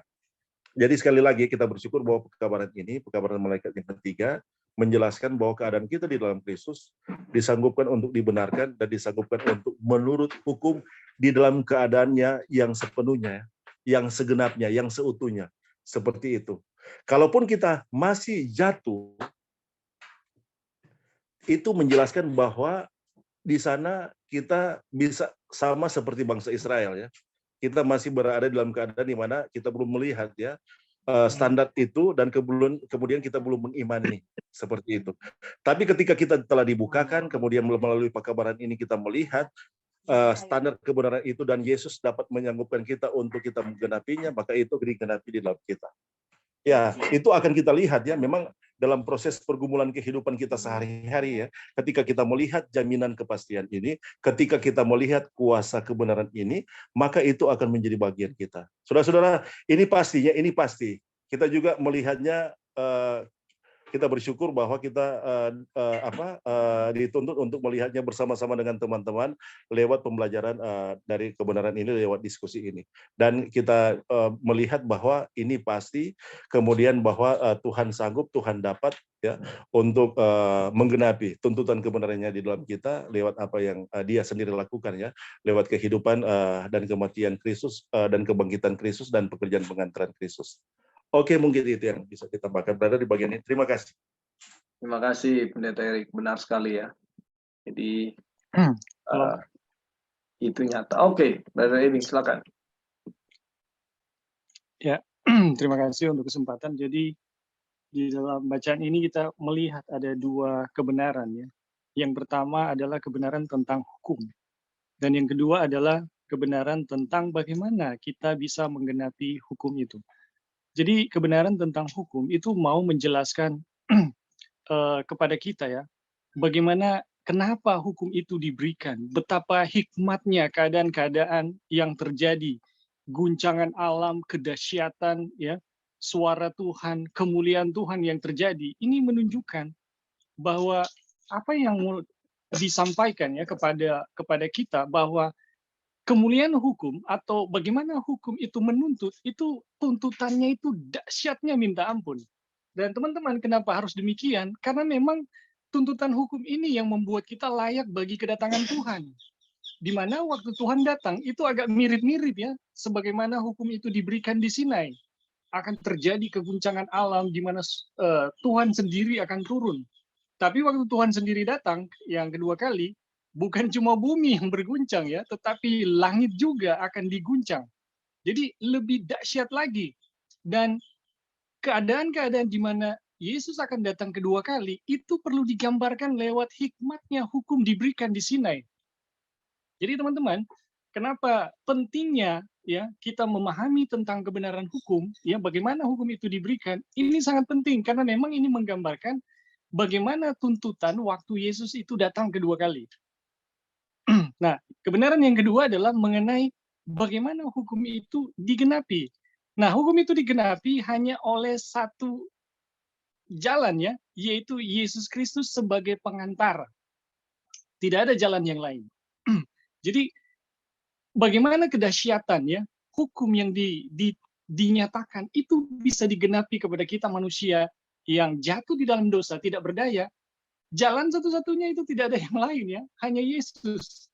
Di dalam kemanusiaannya, itu mampu menggenapi hukum itu di dalam kemanusiaan kita. Tidak ada jalan yang lain ya. Jadi teman-teman, ini pelajaran tentang perantara dan kehikmatan hukum, ini penting sekali dan tidak bisa dipisahkan. Kalau kita memisahkan ya, bagaimana pelajaran tentang kasih karunia Yesus dengan hikmatnya hukum, kita akan masuk kepada teologi kupu-kupu malam ya. Kupu-kupu malam itu tahu Tuhan itu pengasih dan penyayang. Tetapi ya dia tahu juga Tuhan itu pengasih dan penyayang dan dia buat dosanya setiap malam. Oke, itu aja dulu, terima kasih.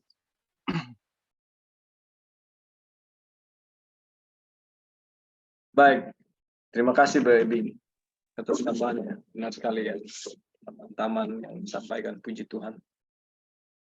Kita lihat kebenaran Halo, dinyatakan. Halo. Oh ya, dari Pastor. Kita akan memberikan tanggapan, tapi mungkin ini pertanyaan yang mungkin bisa dibahas nanti ya berikut. Kalau boleh kita sampaikan pertanyaan itu. Oke, silakan. Ya. Silakan. Ya.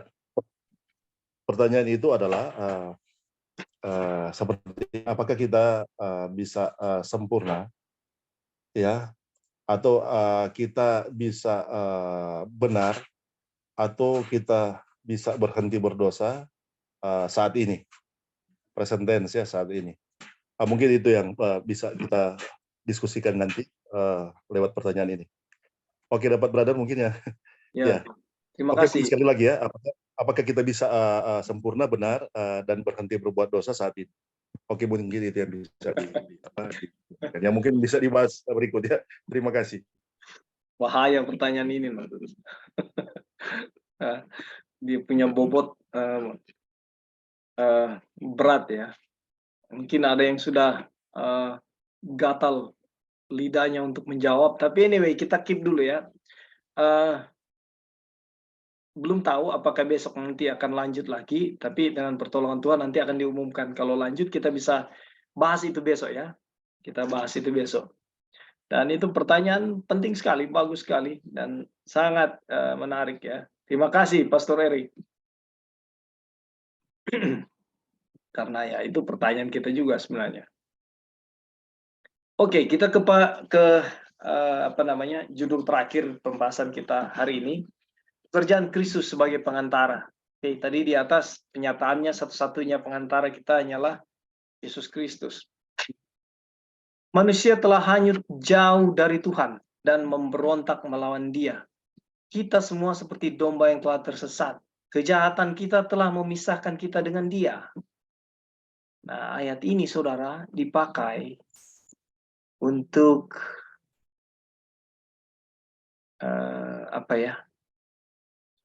bertolak belakang dengan apa yang sedang kita pelajari.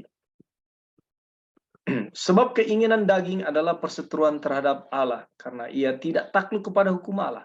Hal ini memang tidak mungkin baginya. Ini ayat populer di pembahasan-pembahasan kita ya. Kristus datang supaya ia dapat menghancurkan permusuhan itu dan mendamaikan kita dengan Tuhan. Karena ia adalah pendamaian kita. Kita lihat di sini, saudara-saudara, waktu lalu ada pertentangan ya. Jadi ketika kita berdosa, kita terpisah dengan Tuhan. Nah, Efesus 2 ayat 14-16 bilang, Kristus datang supaya ia dapat menghancurkan permusuhan itu dengan mendamaikan kita dengan Tuhan. Apakah ayat ini tidak berlaku, saudara? Ayat ini jelas. Kristus sudah datang. Ya, kemarin sudah disinggung komentar-komentar ya, pekerjaan Kristus sudah lama selesai. Ya. Berarti benar-benar Kristus itu ada di dalam kita. Nah, kalau kita memang terpisah dengan Tuhan, bagaimana kita bisa mengerjakan, bagaimana kalau untuk melihat hukum itu saja roh yang menuntun, roh Tuhan yang bikin saudara dan saya bisa melihat hukum. Kalau kita terpisah dengan Tuhan, bagaimana kita bisa melakukan itu? Bagaimana kita bisa melihat hukum itu loh? Bagaimana kita bisa melihat cermin itu dan lihat, aduh saya ini berdosa. Bagaimana saya bisa lakukan itu?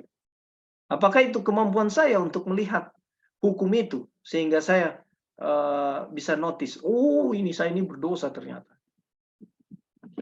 Ya, sekali lagi dijawab, kebenaran Tuhan adalah yang punya. Jadi PCI itu sangat menyesatkan, hati-hati saudara. Kristus telah mati sekali untuk segala dosa kita. Ia yang benar untuk orang-orang ya. Sekali lagi ya. Kristus telah mati sekali. Jadi sudah mati. Ia yang benar untuk orang-orang yang tidak benar supaya ia membawa kita kepada Allah. Ini jelas sekali. Untuk membawa kita kepada Allah yang sering kita bilang perbuatan apa? Kudus. Aku akan meninggalkan seorang penolong. Ya. Dan penolong ini yang membawa kita kepada kasih ingat kita. Melalui dia yang memperoleh jalan masuk kepada Allah.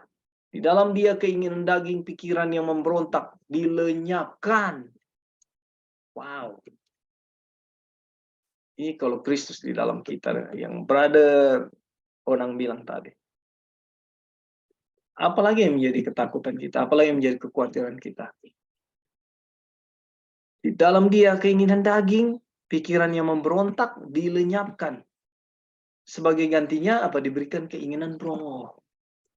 Supaya tuntutan hukum Taurat digenapi daging, tetapi menurut roh. Ya. Jadi penurutan kepada hukum itu ya terjadi ketika apa?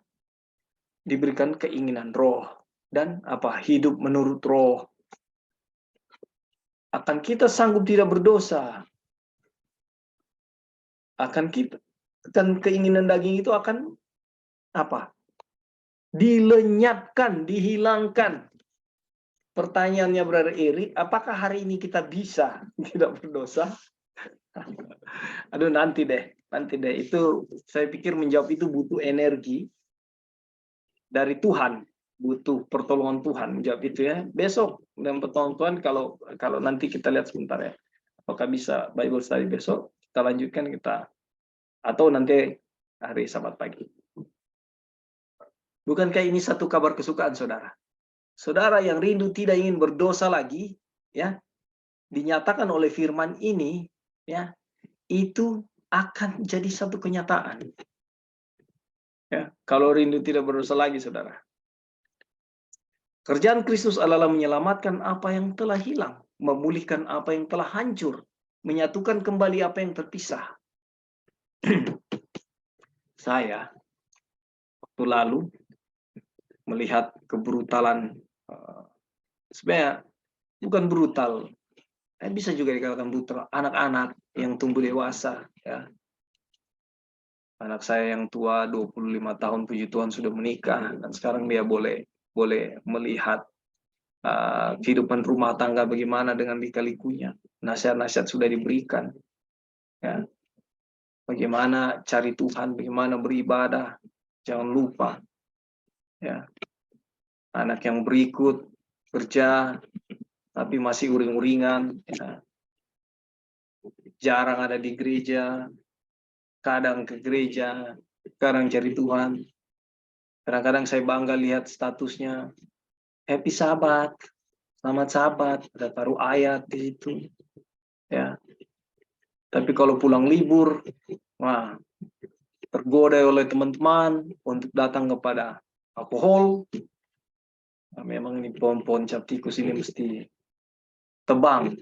Itu dalam satu bentuk kekecewaan dalam pemikiran saya. Ya. Anak yang bungsu, ya begitulah pengaruh-pengaruh semua saudara-saudara. Ini membuat saya tidak ada harapan. Saya pikir, wah bagaimana anak saya hilang. Tapi, sorry, pernyataan brother orang tadi itu, to be honest, memberikan kekuatan juga, ya. Kalau Kristus adalah pengacara, Kristus adalah pembela kita, Kristus adalah pengarantara kita, apa yang kita takutkan? Ya. Karena sayangnya kita terhadap anak-anak kita, terhadap orang-orang yang kita cintai itu, Tuhan lebih sayang kepada mereka.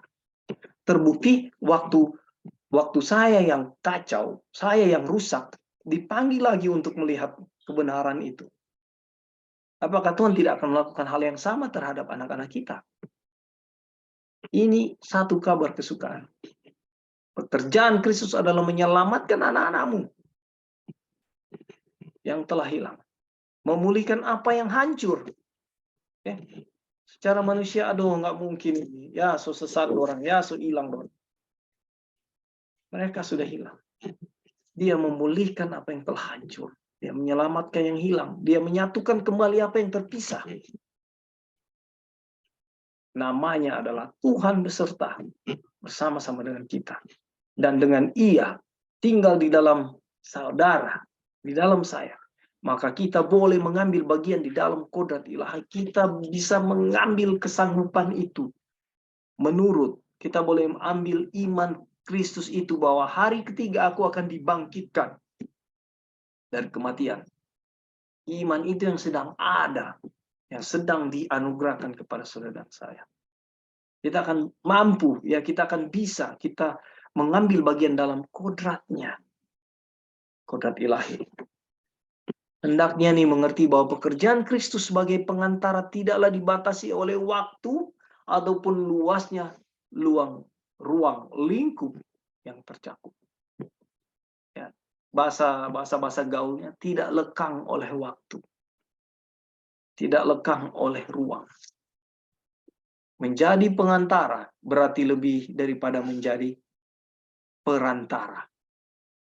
Kristus telah menjadi perantara sebelum dosa masuk dalam dunia, ya, dan akan tetap menjadi perantara setelah tidak ada dosa lagi di semesta alam dan tidak perlu penebusan dosa. Kita selalu bilang always, selalu always. Segala sesuatu ada di dalam Dia. Ia adalah gambaran Bapa. Ia adalah hidup. Hanya melalui Dia dan di dalam Dia kehidupan Tuhan itu mengalir kepada semua ciptaan. Kalau Tuhan sudah tinggalkan saudara, kalau kita pakai statement itu, Tuhan sudah tinggalkan saudara, bagaimana saudara bisa hidup? Dia adalah hidup. Hanya melalui Dia dan di dalam Dia kehidupan Tuhan itu mengalir kepada semua ciptaan. Dengan demikian Ia adalah sarana, media, pengantara, jalan yang olehnya terang kehidupan meliputi alam semesta. Ia tidak mulai menjadi pengantara pada saat manusia jatuh, tetapi sudah sejak dari zaman kekekalan. Tidak ada orang, bahkan bukan hanya tidak ada orang, melainkan tidak ada makhluk ciptaan manapun dapat datang kepada Bapa kecuali melalui Kristus. Jadi kalau ada orang-orang yang mengaku bahwa dia tidak berdosa, bahwa hanya melalui Dia keselamatan, saudara sedang ada di sebuah tempat yang sedang disesatkan. Ya. Hanya melalui Kristus, saudara-saudara. Tidak ada malaikat dapat berdiri di hadirat ilahi kecuali di dalam Kristus. Tidak ada kuasa baru yang perlu diadakan atau suatu alat baru yang dibuat untuk dinyatakan yang diperlukan saat masuk dosa ke dalam dunia. Saudara, namanya aja kekal. Dan coba saudara pikirkan betapa solidnya Tuhan itu. Ya. Dia tidak meng-adjust, ya. Dia tidak meng-adjust, tidak menambahkan atau memodifikasi sesuatu karena zaman sudah berubah. Tidak. Mau bilang sistemnya Tuhan itu kuno, buktinya sampai hari ini itu berlaku. Artinya itu modern. Makanya di atas dibilang tidak lekang oleh waktu. Kuasa yang telah menciptakan segala sesuatu terus bekerja di dalam kemurahan Tuhan yang kekal untuk mengembalikan apa yang telah hilang. Segala sesuatu diciptakan di dalam Kristus dan itu sebabnya di dalam Dia kita memperoleh penebusan melalui darahnya. Kolose 1 ayat 14-17. Kuasa yang meliputi dan yang menopang semesta alam adalah kuasa yang menyelamatkan saudara dan saya. Bagi Dialah yang dapat melakukan jauh lebih banyak daripada yang kita doakan atau pikirkan. Seperti yang ternyata dan kuasa yang bekerja di dalam saudara dan saya. Bagi Dialah kemuliaan di dalam jemaat dan di dalam Kristus Yesus turun-temurun sampai selama-lamanya. Bagi Dialah kemuliaan. Kalau diri dimuliakan itu sesat. Kalau guru spiritual kita itu dimuliakan itu sesat. Kalau kelompok Bible study dimuliakan, kelompok Bible study saya dimuliakan itu sesat. Ya.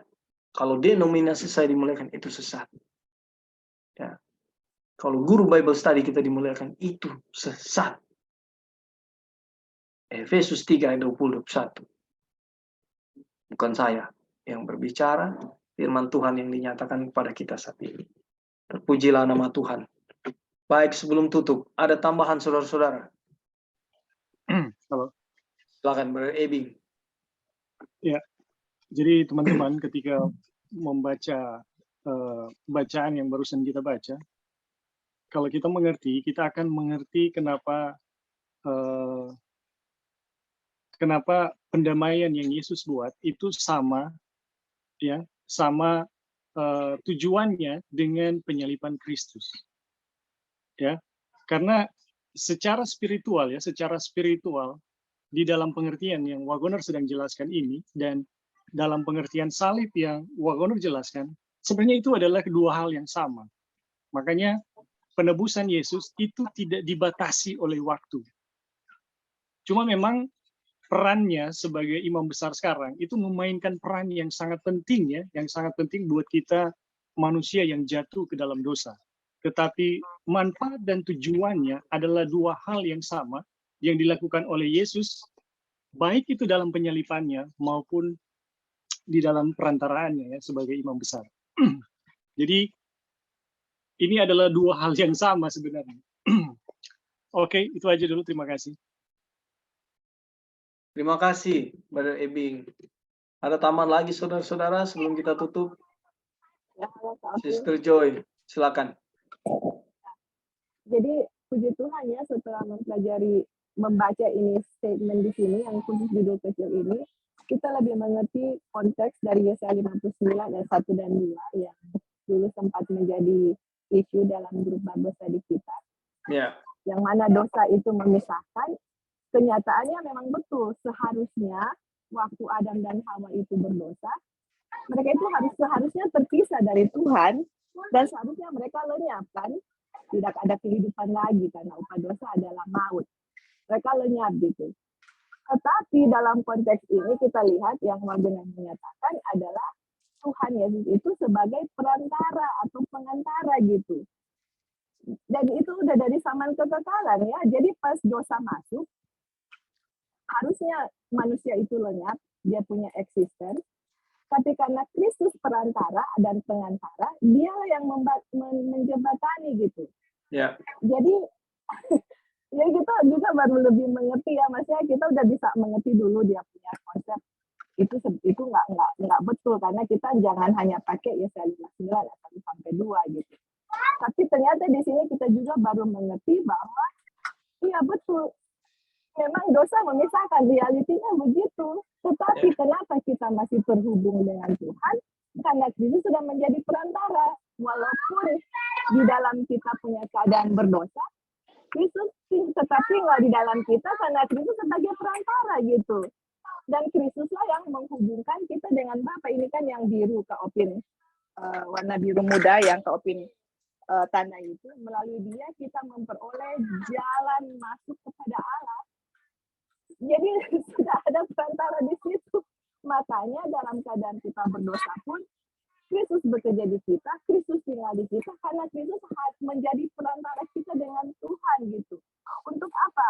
Untuk menegur kita dari dosa kita, mengembalikan kita kepada jalan kebenaran, untuk semualah kebaikan yang, untuk dorongan hati kita untuk melakukan yang baik, untuk berkeinginan sesuatu yang baik, semua yang you name it, begitu Kristus yang lakukan di kita, karena Kristus itu perantara, dia yang melakukan semua di dalam diri kita gitu. Jadi dalam keadaan kita berdosa, justru di saat itu kita membutuhkan perantara, justru di saat itu kita membutuhkan Yesus untuk supaya kita bisa kembali. Kalau Yesus tidak ada di kita, bagaimana mungkin saya bisa kembali kepada Tuhan? Bagaimana mungkin saya bisa insaf akan dosa kita? Siapa yang menginsafkan kita akan pelanggaran kita akan dosa? Tidak ada kalau Kristus ada di kita gitu. Jadi dalam konteks Yesaya 59 1-2 itu mengingatkan kita bahwa memang dosa memisahkan kita, tapi dalam konteks ini yang Wagner bilang, Kristus sudah menjadi perantara. So no matter what, walaupun dosa memisahkan kita, Kristus sudah menjadi perantara dan dia akan melakukan pekerjaannya sampai selesai. Seperti itu di dalam kita ya, untuk rencana keselamatan. Dan kalau pekerjaannya sudah selesai dalam rencana keselamatan, akan menentukan siapa yang akan masuk dalam kerajaan surga atau siapa yang tidak akan masuk di dalam kerajaan surga. Tetapi dalam konteks yang orang hanya ambil dosa memisahkan kita dengan Kristus, terus Kristus pergi, Kristus ada di orang berdosa, itu sama dengan kita memiliki karena mind yang mana kita itu mau melakukan sesuatu yang seharusnya itu pekerjaan Tuhan. Oh, saya bisa menjadi baik, saya bisa memelihara hukum Tuhan, saya bisa beholding Christ tanpa Kristus. Nah, pertanyaannya, pekerjaan siapa yang membuat kita untuk beholding Christ? Pekerjaan siapa di kita yang membuat kita menjadi baik? Itu kan usaha dari manusia, itu kan self-righteous yang akan ditonjolkan. Itu kan yang, itu ujung-ujungnya akan bilang, saya bisa melakukan penurutan akan hukum Tuhan, saya bisa menjadi baik, saya bisa beholding Christ. Tanpa Kristus saya bisa loh. Seperti itu, dan akhirnya ujungnya menjadi self-righteous. Ya, itulah kabaran ini memberikan kita bahwa kita nggak bisa. Semuanya itu adalah tugas dari seorang perantara untuk bisa melakukan semua apapun kebaikan di dalam diri kita, melakukan semua keinginan, pekerjaan, itu Tuhan yang lakukan sesuai dengan Filipi 2 ayat 11 dan 13. Thank you Kak Opin. Terima kasih Joy. Tambahannya, puji Tuhan. Halo, Ada brother. lagi saudara-saudara. Ya, silakan. Halo. Oke, baik. Terima kasih. Jadi ingin menanggapi apa yang disampaikan oleh Brother Ebing tadi sehubungan dengan penyaliban dengan pekerjaan Kristus sebagai imam besar ya. Nah, kita pernah membaca di buku Ellen White dengan judul Confrontation ya. Dan buku ini belum diterjemahkan ke dalam bahasa Indonesia. Itu menjelaskan tentang pergumulan Kristus setelah dia puasa. Kemudian ketika dia dicobai oleh Lucifer ya di padang belantara, Nah di sana memang Nyonya White mengatakan ada satu bagian statement di sana. Nyonya White bilang seperti ini, bahwa antara salib dengan keimamatan Kristus itu bobotnya sama ya, sama-sama adalah pendamaian. Seperti itu ya, sama-sama adalah pendamaian. Nah itu juga menjelaskan tentang tutup pendamaian ya, ketika darah itu dipercikan di atas di Shekinah ya, atau di hadirat Tuhan, kemudian terjadi pendamaian di sana. Hanya saja memang doktrin kita menjelaskan sepertinya ada penjelasan sehubungan dengan salib, sehubungan dengan darah Kristus yang tercurah di salib, dan sehubungan dengan pekerjaan pengantaran Kristus. Nah, ada ayat-ayat juga yang menjelaskan tentang itu ya. Jadi walaupun mereka berdua itu sama-sama bobotnya adalah pendamaian, tapi cara kerjanya menjelaskan tentang salib dengan pekerjaan Kristus sebagai imam besar atau pengantara itu dijelaskan oleh Alkitab. Nah, salah satu bagian Alkitab yang menjelaskan adalah anak-anakku jangan kamu berbuat dosa, tapi kalau kamu berbuat dosa, kamu memiliki pengantara kepada Bapa. Itu dijelaskan di dalam 1 Yohanes 2 ayat 1. Nah, ketika kita melihat ini, ya saya teringat sehubungan dengan ada kutipan ya, tapi nanti kita cari. Tapi kalau teman-teman tahu kutipan itu, kalau tidak salah yang dituliskan oleh A.T. Jones, kenapa Yesus masih berada di bilik yang maha suci sebagai pengantara? Oleh karena kita masih mengirim dosa di sana. Oleh karena masih ada doa-doa pengampunan dosa yang kita layangkan. Artinya kita masih mengirim dosa di ruang yang maha suci ya, di bilik yang maha suci sorga, di mana Yesus bekerja sebagai imam besar. Kemudian Yesus masih bekerja sampai saat ini. Seperti itu ya. Kalau mungkin teman-teman tahu kutipannya atau bisa mencari kutipan itu dikatakan oleh Jones ya, A.T. Jones, bahwa pendeta A.T. Jones, bahwa kenapa Yesus masih berada di bilik yang maha suci, oleh karena kita masih mengirim dosa di bilik yang maha suci, sehingga itu masih terus terjadi. Nah, jadi memang bobotnya sama antara salib dengan pekerjaan Kristus sebagai imam besar, tapi melihat penjelasan Alkitab dan juga bagian penjelasan dari Aaron Nubuat dan juga tulisan-tulisan Jones dan Wajonar, itu sepertinya menjelaskan cara kerjanya seperti itu ya. Cara kerjanya seperti itu. Bahwa kenapa Yesus ada di sana, oleh karena kita melihat bahwa Yesus sementara menjaga ya kebenaran ya yang telah diberikan olehnya bagi kita sebagai anak-anaknya, sebagai umatnya, untuk kita boleh tetap berada di dalam kebenaran itu. Kemudian pada akhirnya ketika akan tiba pada satu keadaan di mana kita berada di dalam keadaan di mana kita bisa dikatakan tadi ya, tapi ini belum menjawab pertanyaan itu ya, apakah kita bisa berhenti berdosa saat ini, itu nanti dijelaskan, mungkin teman-teman akan memberikan tanggapan. Tapi seperti itu ya, itu menjelaskan dua keadaan antara salib dengan pekerjaan Kristus sebagai imam besar. Dan juga memang teologi kita menjelaskan tentang penghakiman pra-Advent ya. Penghakiman pra-Advent itu kita menerima di dalam iman bahwa penjelasan penghakiman pra-Advent itu dimulai dari 1844. Nah, kita meyakini bahwa Yesus berpindah dari bilik yang suci ke bilik yang maha suci. Itu keyakinan kita ya, bahwa Yesus memulai pekerjaannya sebagai pengantara, sebagai imam besar di sorga. Dan itu yang menjelaskan tentang pengantaran Kristus bagi kita untuk setiap dosa kita.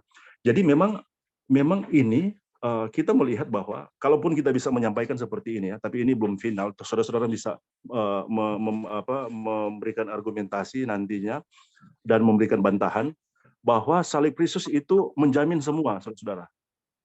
Kita ingin mengatakan seperti itu, bahwa salib Kristus itu menjamin semua.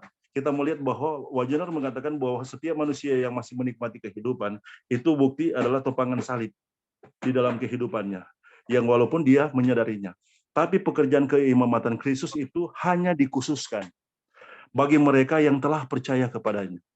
Ini ya, sekali lagi ya, pekerjaan Kristus di bilik yang maha suci sorga itu sebagai imam besar hanya untuk mereka yang telah mempercayai dia. Sehingga itu pekerjaannya di sana itu menjadi bagian mereka. Tapi salib Kristus itu menjadi bagian semua. Karena di mana ada hidup, ada kehidupan, di sana ada topangan salib Kristus. Jadi kita bisa melihat pembedaannya di sana, tapi saudara-saudara bisa membantahnya dan bisa memberikan bukti-bukti dari penelitian atau pembelajaran saudara. Tapi saya mendapati itu bahwa salib Kristus itu untuk semua, tapi pekerjaan keimamatan Kristus itu bagi mereka yang telah menjadi percaya atau yang telah menjadi umat Tuhan, seperti itu. Dan itu yang kemudian kita yakini sebagai Advent. Dan yang terakhir adalah memang pekabaran Advent itu adalah pekabaran yang imannya adalah bertemu dengan kedatangan Kristus pada kali yang kedua ya. Dan pekabaran 3 malaikat, khususnya pekabaran malaikat ketiga menjelaskan bagaimana sesungguhnya kita memiliki kebenaran itu dan kita dapat sanggup untuk bertemu dengan Kristus pada waktu kedatangannya. Nah, kembali ke tadi ya. Mungkin ini lebih memperjelas pertanyaan tadi. Nah, apakah kita bisa memiliki saat ini ya kebenaran keadaan di mana kita dimurnikan, kita dikuduskan, kita berada dalam keadaan sempurna, kita berhenti berbuat dosa ya.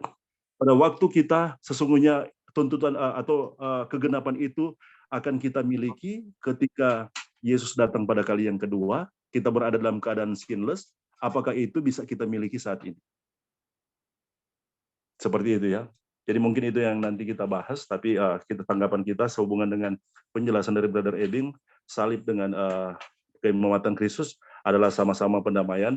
Tapi kalau salib Kristus itu untuk semua, tapi pekerjaan pendamaian Kristus hanya bagi mereka yang percaya atau yang telah menjadi umat. Oke, mungkin itu Brother yang bisa ditambahkan. Terima kasih. Baik, terima kasih Pastor Halo, Erik Bro. ya. Mungkin terakhir, Bro, boleh? Ya, silakan. Brother, Ya, nanti jadi langsung dengan doa tutup ya, kalau boleh. Oke. Jadi pada dasarnya saya setuju ya dengan penjelasan Brother Erik.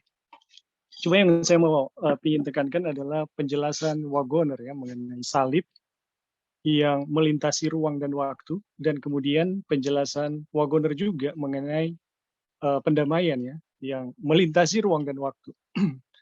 Nah, kita melihat itu adalah dua hal yang sama yang dilakukan oleh Yesus dalam pribadi Roh Kudus. Di situ kita melihat ya, kenapa dia sama gitu.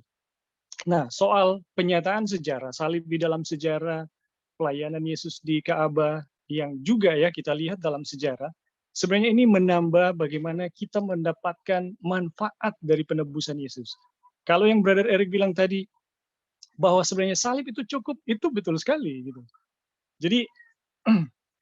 Jadi salib itu sebenarnya adalah memang semuanya apa yang kita bisa ketahui tentang Tuhan. Ini Wagoner katakan ya dalam penyataan-penyataan tentang salib ya beberapa waktu yang lalu. Jadi semua yang kita bisa ketahui tentang Tuhan itu dinyatakan di salib. Dan bahkan pelayanan pendamaian yang dia buat itu hanyalah bagian dari penyataan salib itu sendiri. Bagaimana kita melihat kedalaman dari salib Kristus, kita melihat dalam pendamaian yang dia buat, sehingga salib itu lebih bisa dibilang kita yang mau bertemu dengan Tuhan, kita mendapatkan manfaat yang sebesar-besarnya dari pengorbanan Yesus di salib. Oke, itu aja. Terima kasih. Ya, Brother Ebing, terima kasih tambahannya. Oke, simpan pemikiran-pemikiran kita. Dan pertolongan Tuhan bisa sambung besok. Ada lagi ini? Ya, mau berdoa. Oh iya, oke. Kita tutup dulu. Oke, baik saudara-saudara yang kasih dalam Tuhan.